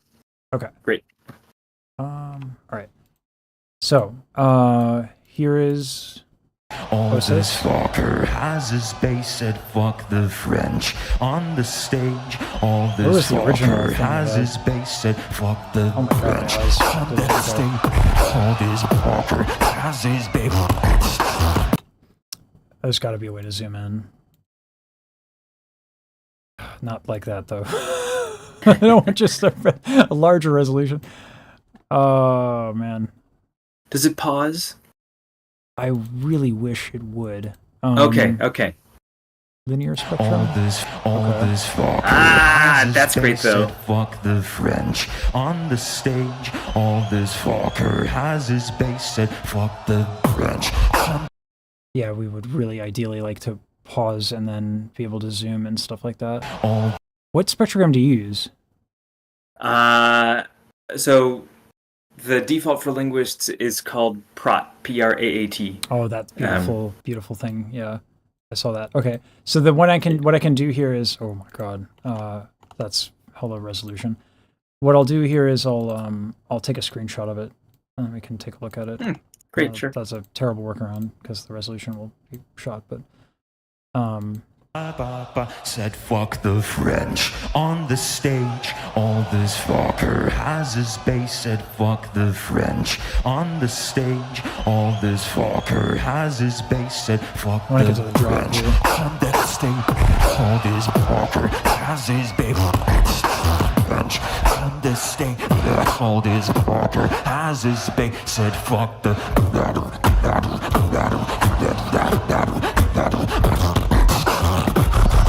there's the drop.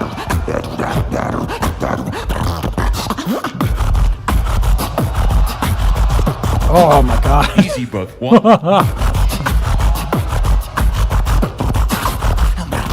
Fuck the.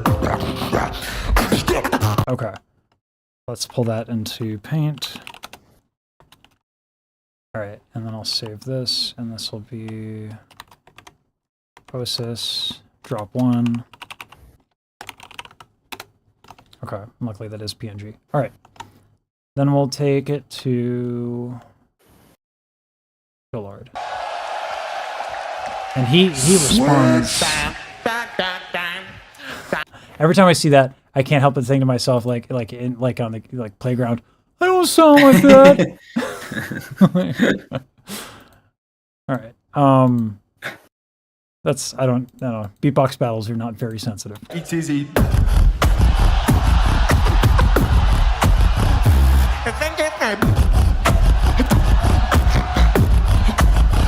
Like that's nuts right there. You can see a massive difference in the drops.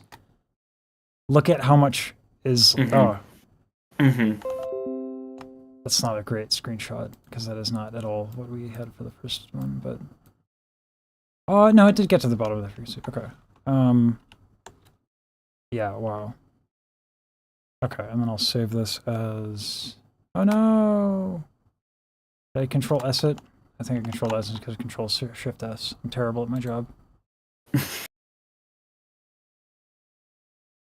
Yeah, I control S it. Alright, so I need to press this one again. Rip.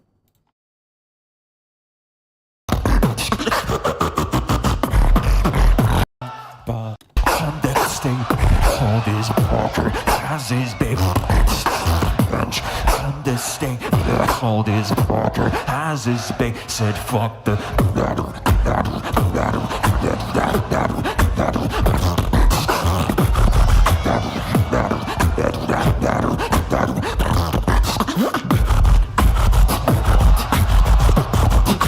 Easy, but what? Fuck the.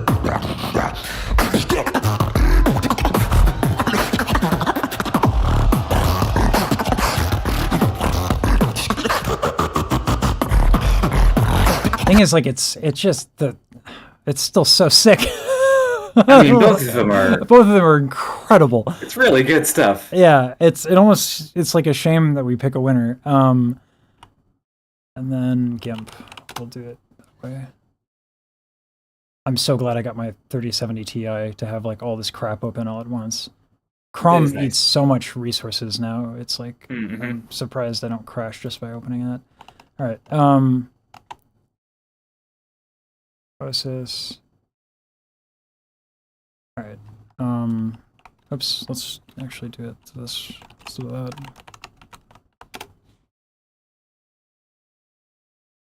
Okay. Wow. And that is So roughly just the remind same. me, which one's which? So Osis is on the left. Let's actually I'll Okay. start filming now. All right. Yeah.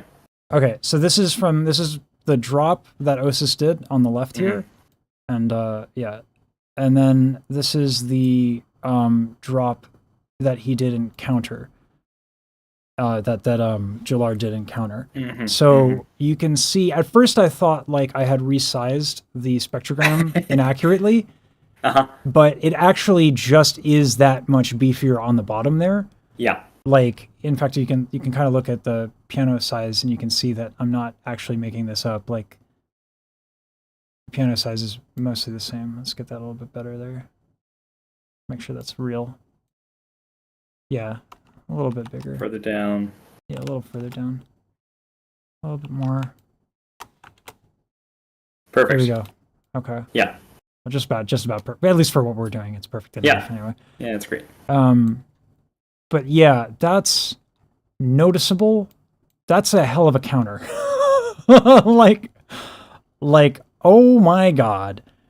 So the bottom there is 30 hertz, maybe it's a little bit below, maybe as low as 20 hertz on the screen. I was looking at what the this is 30 is that line that's going across there, but that's not the bottom. The bottom is 20. Is 20. Okay. So it's occupying clearly it's clearly in Jullard's case, it's clearly going below 20 hertz, which is sub-bass frequencies, which is freaking awesome. Right. Like, as a reminder, the human ear only typically does not hear below 20 hertz. And the human voice, I mean, lots of voices go lots of different frequencies, but it's relatively rare to hear somebody going below, I don't know, 60 hertz. I'm kind of making that number up. But like the average for men, the literature says, is close to 100 hertz or so, maybe a little bit more or less.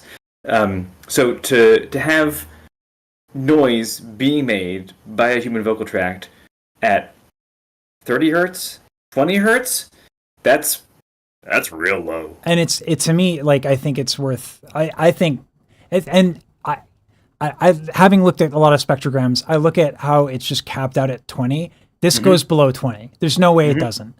And I say that with complete and utter confidence without any proof, but because it's YouTube and I'm not held to the same standards you are, right here.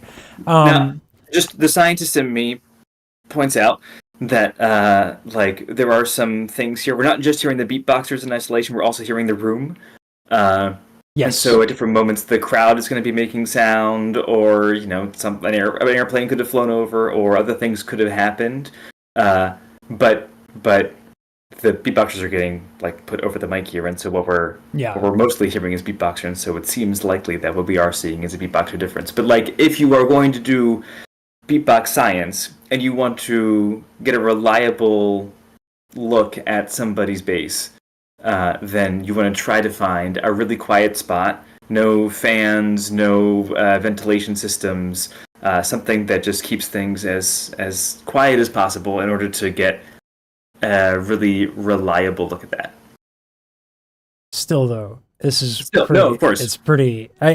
Yes, absolutely. If we're gonna like submit it for public record and knowledge for the ends of time, absolutely. I'm just I'm trying to do my duty here as I want beatboxers to do more science. So I want to make sure that when you all are doing your science, you don't totally trust the YouTube videos, even though they give you a lot of really good insight. But like and subscribe. Oh yeah, you can trust us. Well, you can trust you, because you have the decency. We all make mistakes. Not me. But no, this is wild. I mean, yeah, it's this is why I would love for you to have a lab at GBB. You know what I mean? Like that would be magic. Imagine these people Yeah. getting into all of what we could get out of That would be a you lot and of them fun. being together. It'd be amazing. Yeah. Yeah. But yeah. this is insane to me. I mean, if there's money. Yeah, right. So I wanna like while we have the spectrogram up. Mhm. Last I wanted to talked, get to wanted chat real quick. Sorry, because we let it go for a little bit. I Oh wanted no, to sure, just- go ahead. Don't worry about it, Tink. And yeah, I actually had a day night reversal recently as well. Evidence of damage to the voice from beatboxing. Yes, people have gotten injured, but people get injured doing things. But we don't know much more than that, unless you know of people doing research currently, Dr. Blaylock. I I think am sure it is on people's minds. I have not recently seen any new research about that. Yeah, I closed it so I can bring it up on stream. Oh, okay, great. Yeah. Yeah, it There gets may be asked. some. I haven't looked. It gets asked a lot. Not recently. We haven't. No updates on that yet. Just say it's fortunate. Then there's nothing to feel bad about. Tell people I collaborate with Europe. Have you looked at vocal emulations in other animals like starlings to see if their vocal cords are better adapted to picking things up? Oh. There is a lot of research on this. Interesting. People are. I don't know it. My knowledge of birdsong and animal human imitation, I know very little. But I know that it is a topic of a lot of discussion. It's very interesting because a lot of people are interested in what do humans do that's unique. What are the cool things that animals do? I mean, humans are animals too, but we are a particularly like interesting and destructive kind of animal, and a really like intelligent animal, and a really like especially. We have a lot of things about us as human beings. We do research on animals. Animals don't do research on us usually, not that I know of. And so there's some questions about how do animals replicate the things that we do? Why do they do it? And how do they do it when maybe their bird anatomy is kind of different from human anatomy? So there definitely is research on how birds are doing this kind of replication, or how they're doing their own kind of bird song, or the similarities between bird song and people, and voices and language. But There was we had a parrot once upon a time that would call our dog's name out of imitation, and the dog would actually answer. The dog learned to tell the difference after a while, but it took a long time. Yeah, I bet it did. I was always shocked by that, because especially after finding out how much is involved in how we make the sounds, let alone for the parrot to imitate it without a lip. Because it was the dog's name was Pebbles. Yeah, there's a lot of lips in there. Yeah. So, all right. That's a wild response for the Julard thing. Like, yeah, wow. Seeing it on the spectrogram is kind of insane. Like, let me pop you out here, so that we can actually get, oh, and then I can, if I'm streaming, I think I can have it to be where I'm streaming the screen, but then I have it to where I have you here. So you can see what I'm doing, right? No. Oh, wait, hold on. The watch stream button just appeared. Hey, look, it's a video. Okay, cool. So this beats out watch together. This allows us to not have to use watch together. Great. Because you'll just hear it from my angle. And then I'll get up Discord. There we go. I'll bring that up. Et voila. There we go. Fancy. Okay. All right, let's continue. Switch! Give me some substance, yeah? Conceal it. if you can't have it, you should steal it. Conceal it. Gun you down while you were sleeping. Paper.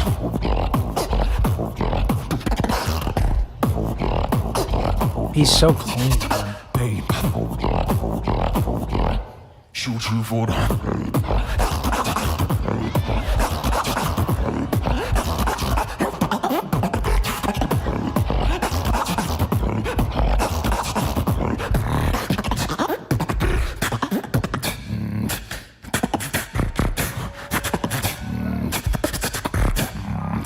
I guess that's vibration bass he's doing there.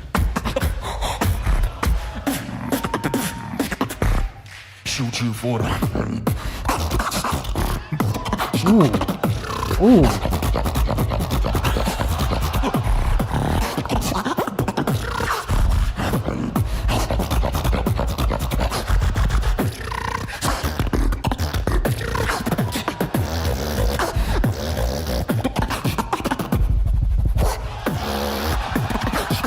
That's a cool trick there.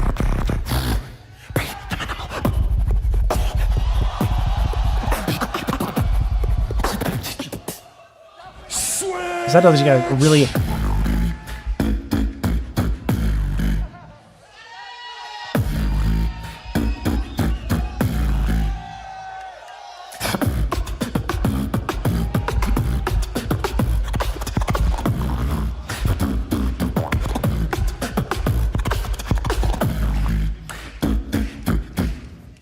The way that they choose to insert those hollow sounds is really cool too. Like the kind of thing. Smash up, bang up, put your hands up, get some clean up. All you have to do is move.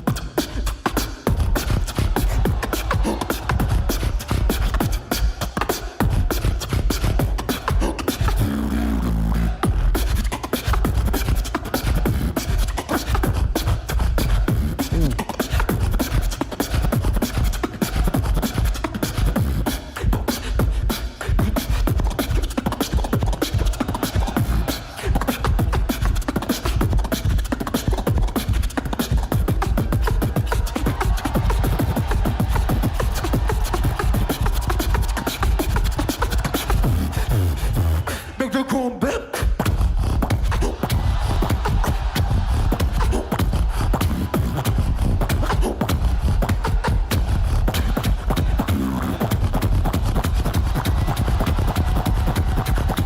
And that's time.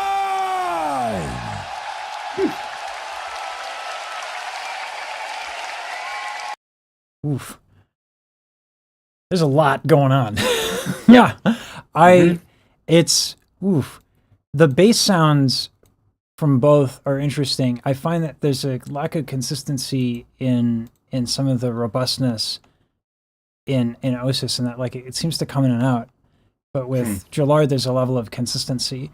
I mean, I experience this problem a lot when I do. The reason I was asking, like, I think that's vibration. It's hard to get consistency with vibration in the same way that it's hard for when I sing opera. Like, to get consistency in the vowels takes forever and a day. Yeah. Across the range. So, like I can spend hours. I can't, unfortunately, because vibration bass doesn't allow me to. But I could spend hours like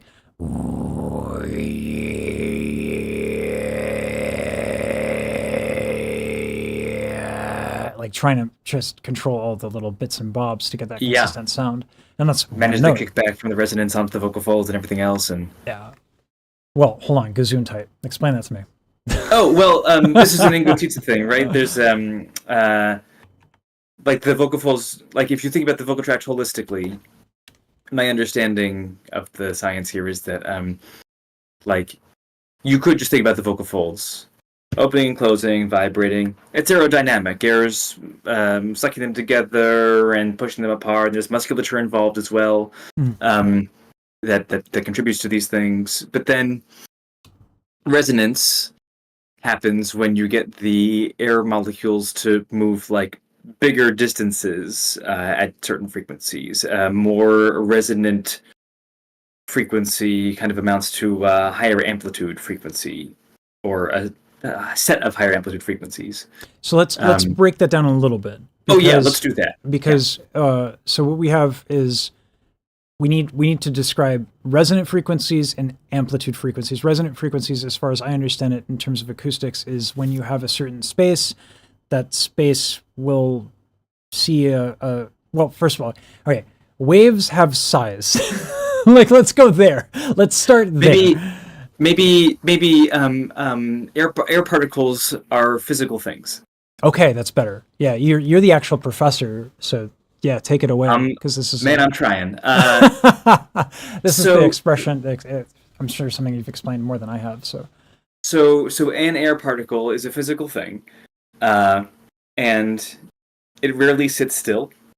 There's all kinds of forces that cause it to wiggle around in different directions, and sometimes it moves bigger, sometimes it moves a lot bigger, and maybe it goes smaller.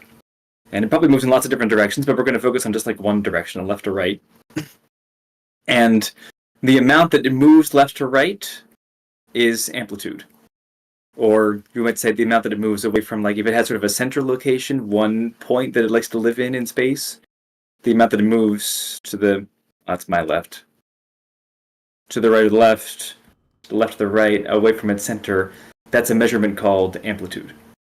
And it can be measured in like something derived from meters or distance, and it can be measured in some other ways too. But I think so when we talk about, and here we go with the complicated things. When we talk about volume, with like and decibels and all of that, what's the correlation with that and amplitude? Is it relevant? I am not prepared to talk about that. Yeah, right. Listen, when it comes to volume, folks, we're talking about human perception versus measuring a physical phenomena. And there's a different, as he's saying, there's a couple of different phenomena as you can measure. So, so how do we narrow it down when we try to talk about Titz's work? You can go so Titz, I'm going to narrow it down to the physical things that move inside your body. Okay. And one of the physical things that moves is the air molecules that exist as little physical particles.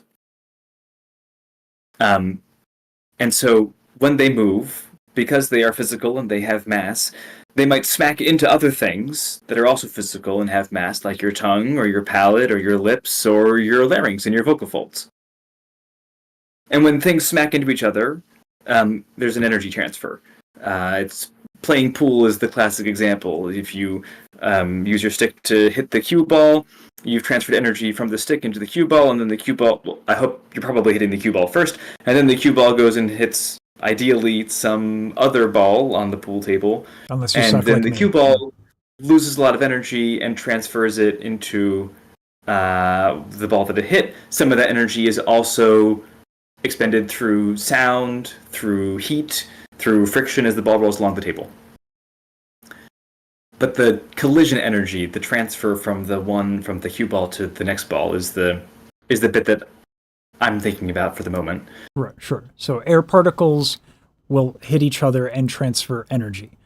And That's you're right. saying, And you're saying the degree to which they move is amplitude. So either you could measure amplitude by how much this motion ends up happening, how much the collision is.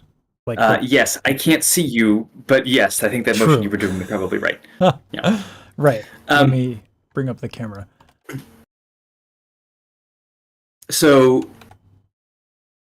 from that, we can. Oh, I see 3 of me now. That's fun. Okay. Here, we'll do it this way so you can. Unless I just ruined it for you. No, now I can't see you, but that's. I don't mind seeing 3 of me. There we I'm go. with that. Okay. Oh, there you are. Hey, what's up? Okay. You have more ego than a tenor. Yeah. Saying so. Yeah. I was a tenor for a long time, so I earned it. Yeah. My ego. So you have all these air particles that are moving around, and pressure. I mentioned like an hour ago was we can think of measuring pressure by how many particles are smacking into things over some moment of time. And since these air particles are smacking into things, they're also smacking into the vocal folds. And so that means the air particles are transferring energy into the vocal folds.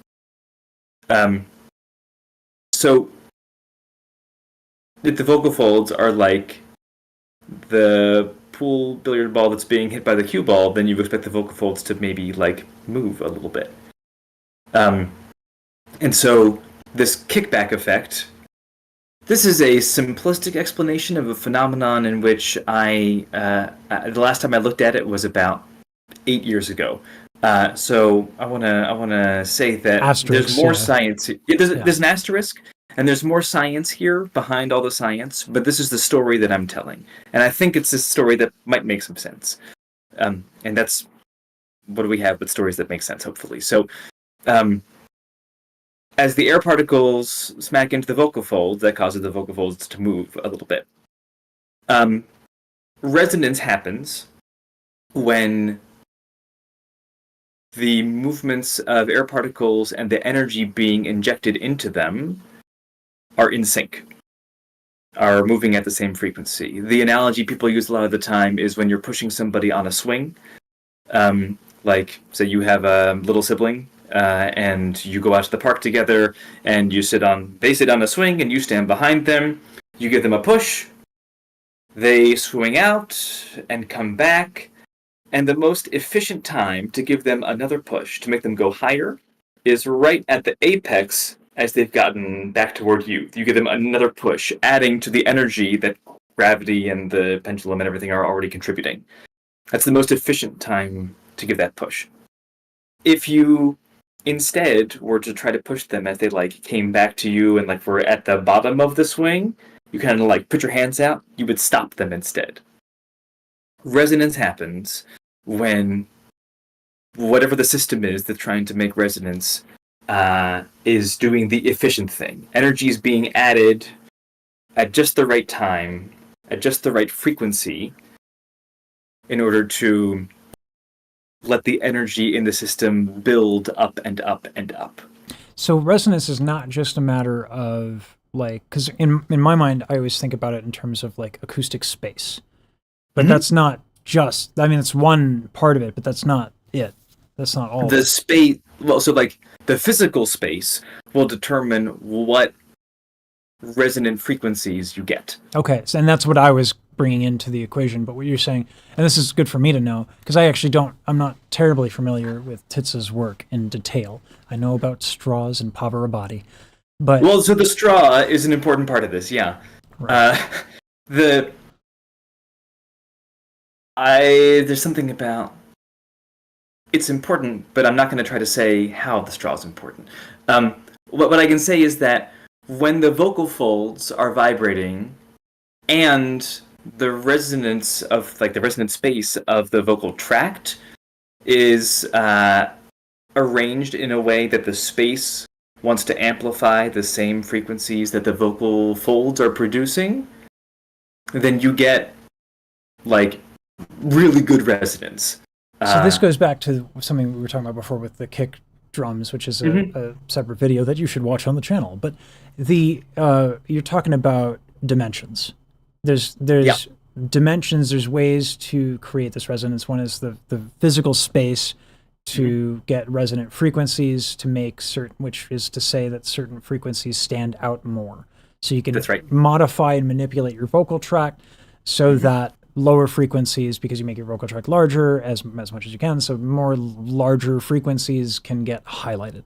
That would be an example of someone using resonant frequency to their advantage in making a bass sound. But that's right. That's not that. Yeah, I feel like an infomercial. But wait, there's more. And so what you're saying is that the actual physicality of the technique that they're implementing, the timing, the constrictions, and all of that can have such an effect that as air kickback happens, as forces happen in response to the folds, they have to do it to where, and we all have to do it if we want to make this sound as loud as possible, we have to coordinate our musculature in such a way that as kickback happens, we're getting the maximum punch up again at the right timing. I think that's basically the idea, yeah. And so that sounds hard. Yeah, and I would guess this is a guess, that most people in their day-to-day talking, in their day-to-day singing, in their day-to-day beatboxing, don't do that. You do something else that works pretty well, gets your message across, gets your singing to happen, but to really get that level of finesse, where the vocal folds and the vocal tract are perfectly in sync with each other, requires a lot of training and probably a bit of luck. I mean, I can tell you, yeah, with opera, sometimes it does feel like there's luck involved. There's been notes where I've hit where everyone in the room is like, "What the shit?" And it's like happened like twice in my life. Probably it happened more when I was practicing on my own. I didn't notice, but like there are certain and part of that too is the room. Like when you get all three of those things together, like and the room is there for you, and you can just, it's fun. Yep. But all that working together, the room getting the resonance that's coming out of your mouth, which is affected by the vocal folds and which affects the vocal folds, all these things are like physically connected to each other. And when you get them working, it works. And when the room, which is physically connected to your body, isn't working for you, then no matter what kind of skill you have in here, you're gonna be working in just a crappy room and your voice isn't gonna sound as good. And then there's the microphone. And then there's the microphone. Oh, that's a good segue. Yeah, right? Yeah, that's nice. So the microphone has its own diaphragm. So this principle, the diaphragm not being like what you have in your lungs, it basically think about it as a sounding board. It vibrates, right? And so you pick things up. So the same principle applies, that it has a momentum and a movement, and you want to hit it at the same point. So the distance that the mic is from your mouth also affects everything. So we're talking about mic technique, the vocal tract, and how you're using your vocal folds or lips, because and both of them together, trying to get those at the same frequency, and so all those pieces have to fit together just right to maximize your output. Now we bring to the thing that where the study of yours that you did. We're going to talk about that in a separate video. So Great. And we're going to get into that. So if you liked this react, please check out our video that we're going to have with Dr. Blaylock explaining the difference between a good beatboxer, a mediocre beatboxer, and a bad beatboxer using some of this logic on some of the sounds. All right. And now finally. Yeah, great. No, like all of this setup. We touched on a lot of it before, so it's not going to be. Yeah, finally all of this setup. But I do want to have a shout out to the study itself, where you just talk about the study. I wanted to get it to be where we talk about some of these concepts as they pertain to beatboxing. We have from the kick, we have an educational perspective. From the react, we have that sort of community drama, topical news jacking perspective. Yeah. Let's just get to the damn study so that can be available and you can discuss that. About 2 hours ago, when you asked me to start talking about it, I talked about who did the study, and I talked to them about some details about the MRI and what kind of sound you get. Should I go through all that again for this next video, or?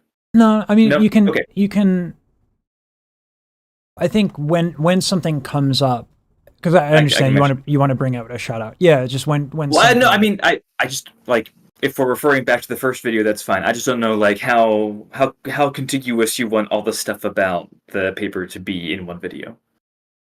Like, do you want everything in one, or is it okay to have bits of discussion about the video spread out amongst your other videos?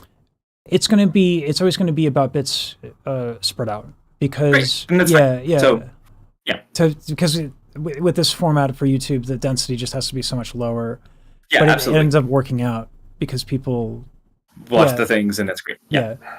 So, and y'all keep watching. I want to get to chat here before we do that. Funny enough, I was just learning about waves yesterday. Oh, Star Talk with Dr. Neil deGrasse Tyson, that episode on gravitational waves. What blew my mind is on Star Talk they had a guest say that the math works out that wormholes are actually the fabric that tie reality together. I'll have to show you that one. I thought it was I thought it was fun. It was like, oh, oh my, it's like It's nice to know what's holding reality together. I wasn't Right? sure before. Yeah. I love that stuff just to blow my mind. I wish my math were better. That's why I didn't get into it was music or physics, and my math is atrocious, and you can't do physics with bad math. I know some linguists who entered a very mathy part of linguistics and have struggled and they've been like working on their math for years, Yeah. just trying to get it up. Yeah, like reading music and math are their own criteria. Mm-hmm. Same thing happened in your throat and your voice. That's why I want to hear Tori Kelly in a room with no microphone and be able to hear what she's doing and how loud she is with belts. Yeah, it is its own challenge when you get rooms and microphones and you're trying to judge certain things. Mm-hmm. Like, people won't believe me when I say Renee Fleming's like hootie thing that when you record her, she has like this almost like hootie thing that people say she's like swallowing the sound. Not how it sounds live, like at all. Mm. And it's really hard to get people to believe that there is that much of a difference, but there is. But I think it's only that much of a difference when you get someone who's literally trained multiple decades to sound good in a room. Mm-hmm. And so everything they do about everything they do is catered to an environment that is not a recording environment. So it's I have the same challenge with like a condenser mic and my own tenor twang technique that you have to do to project over an orchestra. It doesn't sound bad live, but you put it on a microphone, all the compression, all of a sudden you're like, why do you sound nasal? I promise I don't. But it's just how it gets picked up. Anyway. Okay. All right. So you did a study on who sucks and who doesn't at beatboxing. I wouldn't say it like that. Yeah, but, I know you but wouldn't sure. say it like that because you're a kind person, but I'm not. No, you had several beatboxers come in. You had people who were of intermediate ability, people who were novices, and really some really elite level beatboxers. Yeah, people who had won or been finalists in some kind of competition. Now, do we get to name drop one of the beatboxers? I can tell you the name of the intermediate beatboxer. That's at Nimitz Beatbox, Nimisha Patil, and I can tell you her name because she's the first author on the paper. She's the beatboxer who coordinated she found the beatboxers, she brought them to the MRI, she asked them to say what they were going to beatbox in advance and help them record the thing. And she's the one who found me to get me on board with the project. So she deserves a lot of the credit. And we're not going to talk about her beatboxing that much because she was the intermediate one, and the really illuminating stuff, I think, is to compare the experts to the novices. Yeah. I will say, by the way, this was 2015. Her beatboxing has continued to grow and improve, and I think it's really great. So check it out. Awesome. So, okay. Now, you used 3 sounds in this study. You used kicks, snares, and hi-hats. Right? Is that a good way to put it? Yeah, kick drums and PF snares and closed hi-hats. Okay. Yeah. And so what was the differentiating factor? So there were a couple things. For me, the big one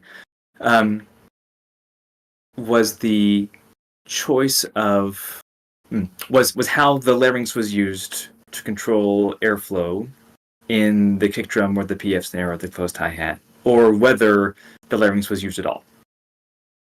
We observed like that this was a qualitative study. We used our eyeballs and we described some things that we saw in the videos, but we didn't provide any numbers, no measurements of things. So there's actually work to be done here on these videos to transform these observations into numbers to put some numerical weight behind the claims. But we observed that the experts, when they were using their larynx to make a kick drum or a hi-hat or a PF snare, tended to have bigger movements of the larynx up and down.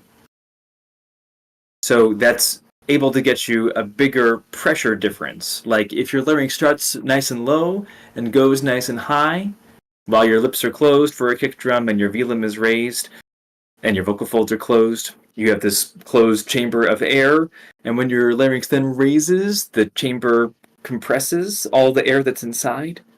Right. And the bigger the difference between the low height of the larynx and the high height of the larynx, the bigger the compression.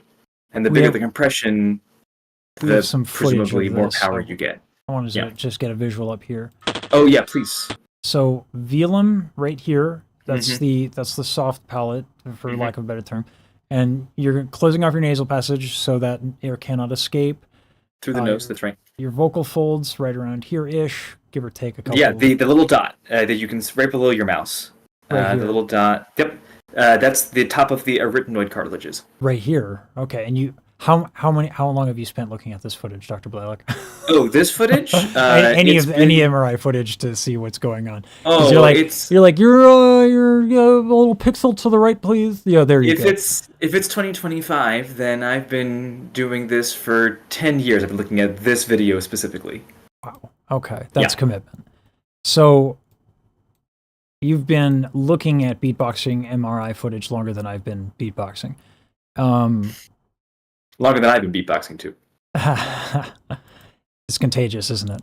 Yeah. Like, I want to make those fart noises too. The art of the fart. Anyway, okay, so you did the things with the studies. There's the large motion of the larynx. Now you said right. people don't always use their larynx though. That's right. And so that's another difference. So one of our novice beatboxers rarely used her larynx to do these motions. And I want to clarify, we had the beatboxers identified as man or woman in these cases, and so there was a male beatboxer and a female beatboxer as an expert, and a male and a female as the novices. And so in the paper we code them by like whether they're advanced or novice and whether they're male or female. Okay. And the novice female beatboxer rarely used laryngeal airstream. She rarely closed her vocal folds and used her larynx to eject the air out. Whereas the expert female beatboxer was really reliable about doing that for all of her kick drums, closed hi-hats, PF snares, asterisk, except for in other cool research where I showed that there's a pattern where she doesn't, and it's very cool and linguistically relevant. But that's not what we're talking about. There's separately the expert male beatboxer who used his larynx for a lot of. In the paper, we refer to some kick drums and closed hi-hats, but for the PF snare, which has a more fricated F sound at the end sometimes, used his lungs for the airflow instead of the larynx. So a pulmonic egressive instead of laryngeal or glottalic egressive airstream. So that we attributed to an artistic difference. We said, for this expert beatboxer, who sometimes uses a laryngeal airstream and sometimes doesn't use a laryngeal airstream, we attributed that to an artistic choice. Sometimes we want crisper, tighter sound. Sometimes you want a breathier sound. For the novice beatboxer, who sort of defied the pattern of the rest and didn't use the larynx hardly at all, we suspected that was due to them not having yet picked up on the laryngeal airstream quality for at least certain kinds of beatboxing. Their beatboxing was good in a lot of ways, but they hadn't picked up on what seems to be a tendency among beatboxers to do these sounds with that laryngeal airstream. What ends up being the consequence of not using the larynx consistently? It's not, well, to my knowledge, at least, it's not like a health consequence or anything. It's not like a dire consequence. But Right. You get differences in how much air is getting compressed behind the lips or the tongue, and that's going to affect the quality of the burst that comes out of your vocal tract.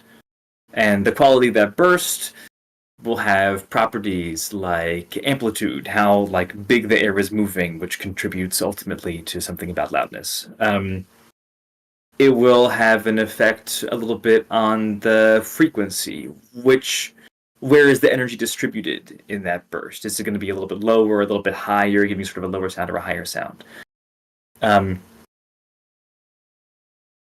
Duration would be sort of the other one. If you have a lot of air coming up out of your lungs, building up behind your lips for a kick drum and then a release, if you have a lot of air, then a lot of air is going to escape. And it takes longer for more air to escape than if you have a laryngeal airstream where you have only a little bit of air, comparatively, and you move your larynx up, and then you release that air. There's just less air to escape, and so the duration of the release is going to be a little shorter.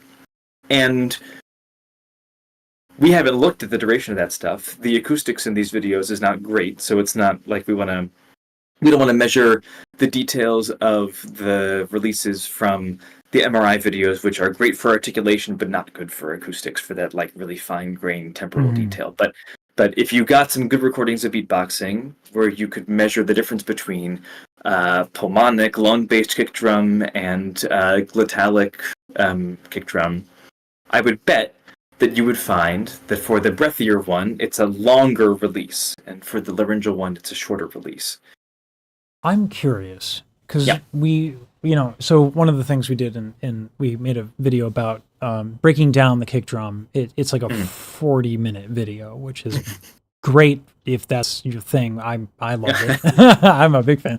So we get into basically all of this on steroids. Mm-hmm. One of the things I have a fantasy of is that we get to do some sort of interesting data collection. Say, for example, you get flown out to a GBB. Mm-hmm. You don't, correct me if I'm wrong, MRI, they don't, those things don't fit in the luggage terribly well. Not this kind of MRI, not that I know of. Yeah. So you said there's another method you can use, sonograms? Ultrasounds. Yeah. Okay. And ultrasounds can be relatively portable, but I don't know if they can travel that easily. They're portable, so they can travel. Okay. You need the thing, you need the little machine, you need the gel, and if you want to do it well, you need the helmet that goes around people's heads to keep the sensor in place under their chin. Okay. And then a microphone. That would be a fun getup. And we just put a bunch of beatboxers through the ringer with ultrasound and a microphone. Well, I'll tell you what, my beatboxing friends. There are a lot of universities that have linguists in them, and some of those linguists are phoneticians, or some people aren't, like other speech scientists maybe. A lot of people who study speech may have an ultrasound in their lab. And if you go to their university and you ask them, you say, hey, I'm a beatboxer, I'd love to get looked at in your ultrasound, they might be willing to put the helmet on and give you the little device and to start taking videos of your tongue. We might do that. That might be a thing. I'll reach out to UNLV and we'll see if we can do that. Mm-hmm. All right. Okay. So, and this happened, you're saying, with all the different sounds, and you were only able to do 3 sounds. This is in 2015.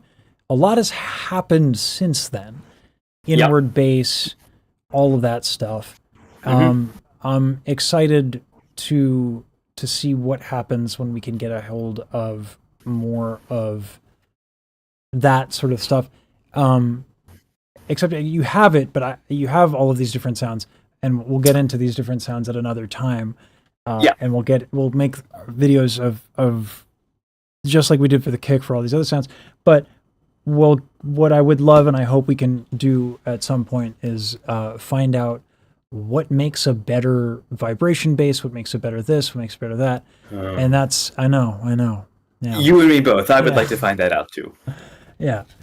All right. Well, thank you, Dr. Blaylock. All right. Okay. Yeah. So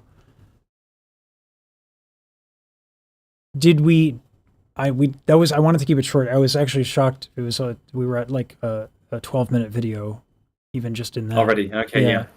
The only other thing that was Oh no. Nope, that was it. That's good. Okay.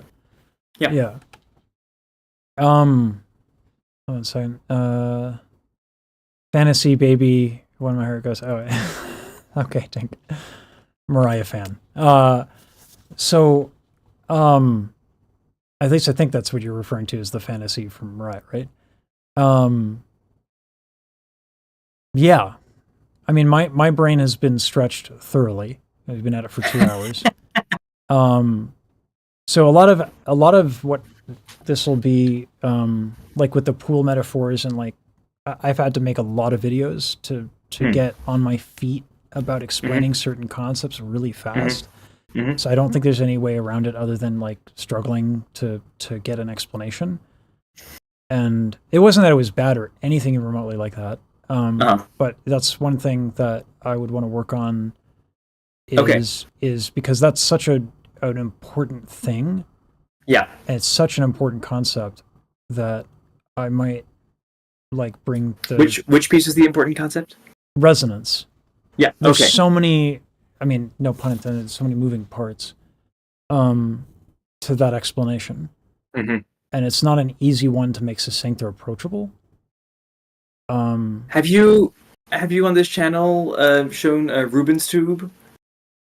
The best one I had to explain it visually was the BBC did a documentary on Pavarotti Okay. and had Ingo Titz's like vocal model where he does the ya ya ya ya ya, and it showed the vocal tract moving. That's nice. Yeah, and it Okay. was really useful. I think they took it down, but I do have I have that particular one. So whenever I want to talk about like vocal tract and Yeah. that's what I use, but I don't Do you- have. Sorry, Do you know what I'm talking about with the Rubens tube? I do not. I don't. It's got fire, which is appealing to a lot of people. It's a long hollow tube. You put like a speaker at one end of it, or like a couple membranes, and you can tap on the membranes, and that sends a pulse down it.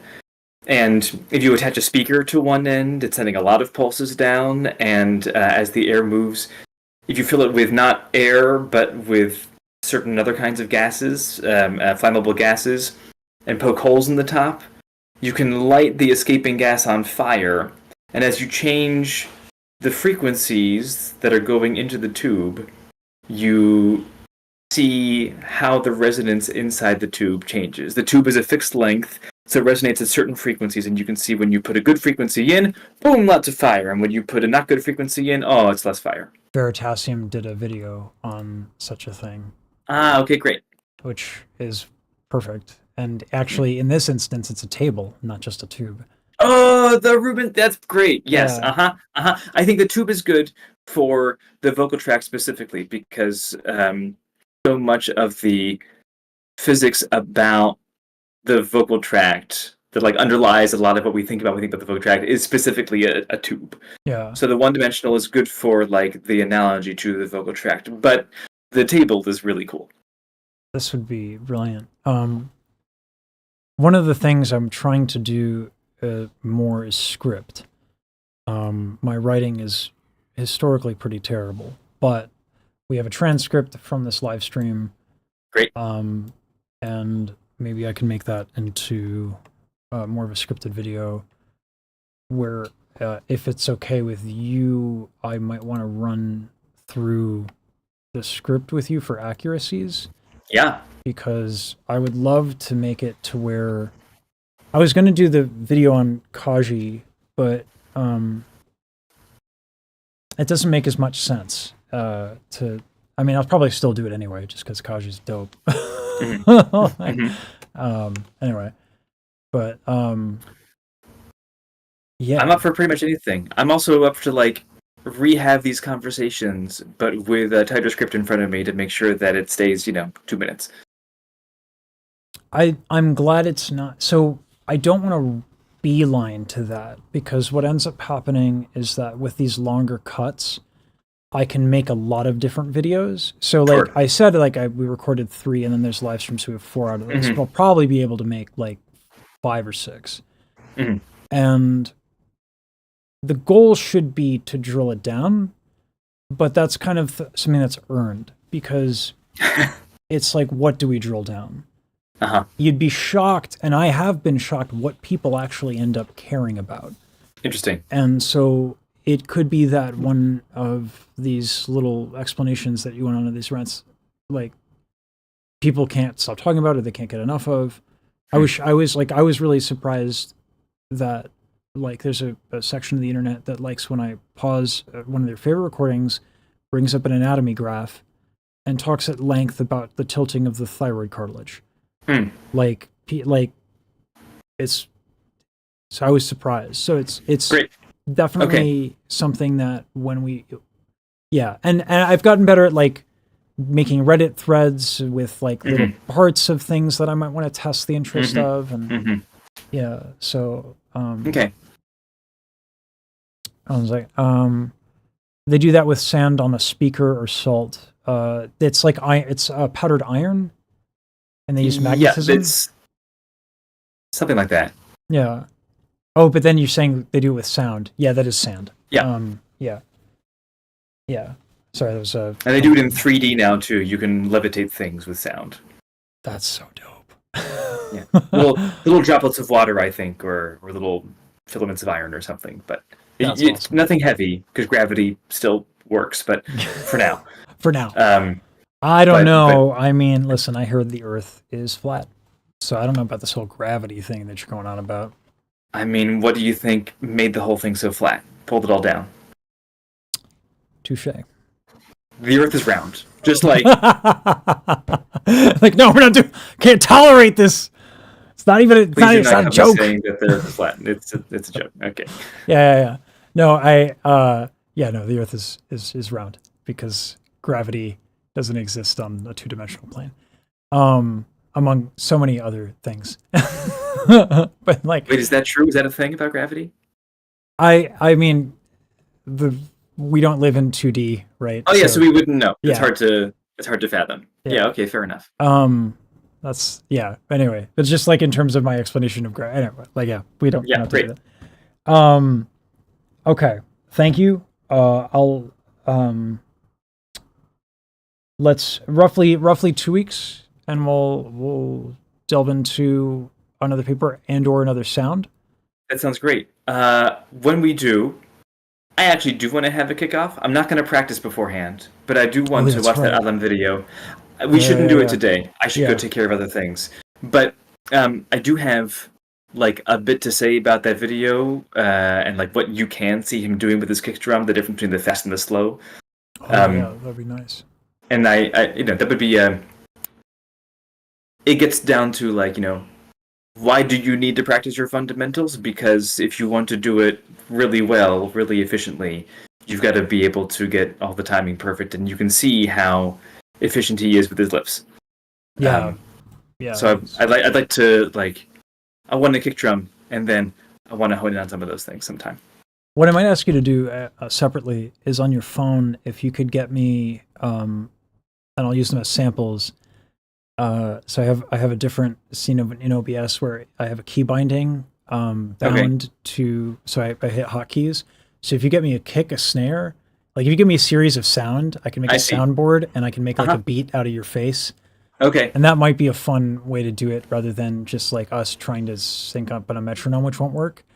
I do like the guaranteed badness of it, but yes, this also sounds technologically like savvy and fun. So I'm. Oh, I don't know about savvy. It's just hotkeys on a whatever. NVIDIA Well, encoding. not everybody can do hotkeys, so that's. I played a shit ton of StarCraft.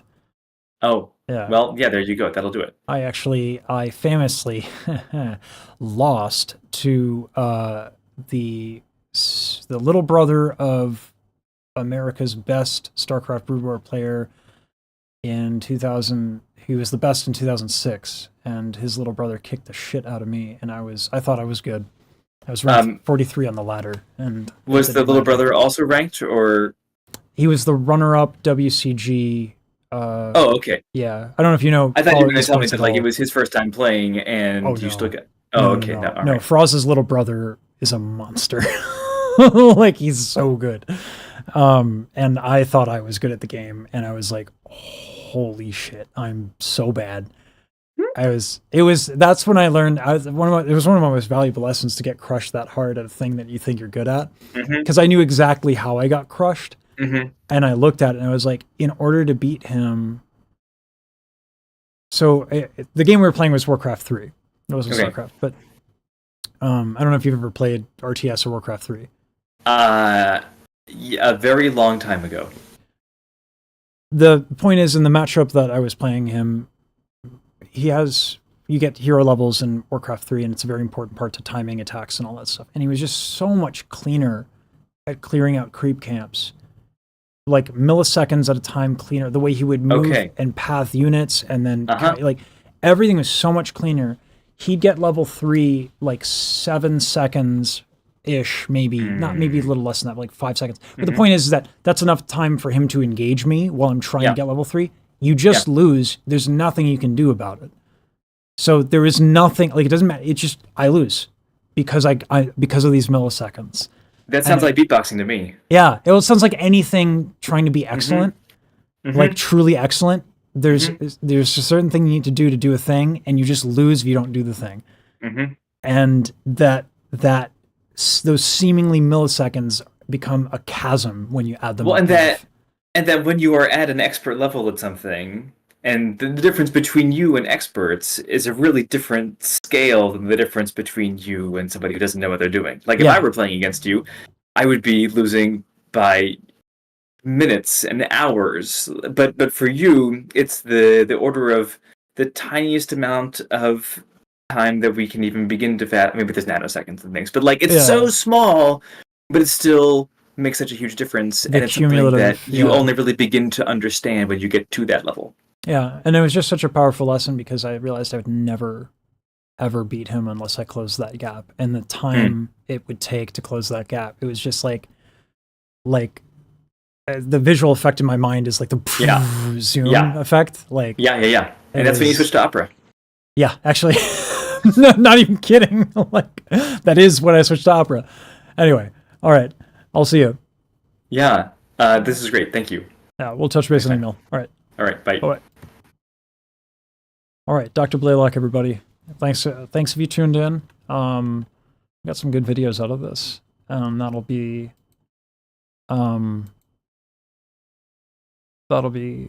incredibly useful. Boy, oh boy. He dished out a lot.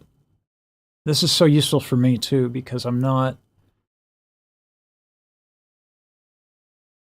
reading academic papers is like a skill when in terms of extrapolating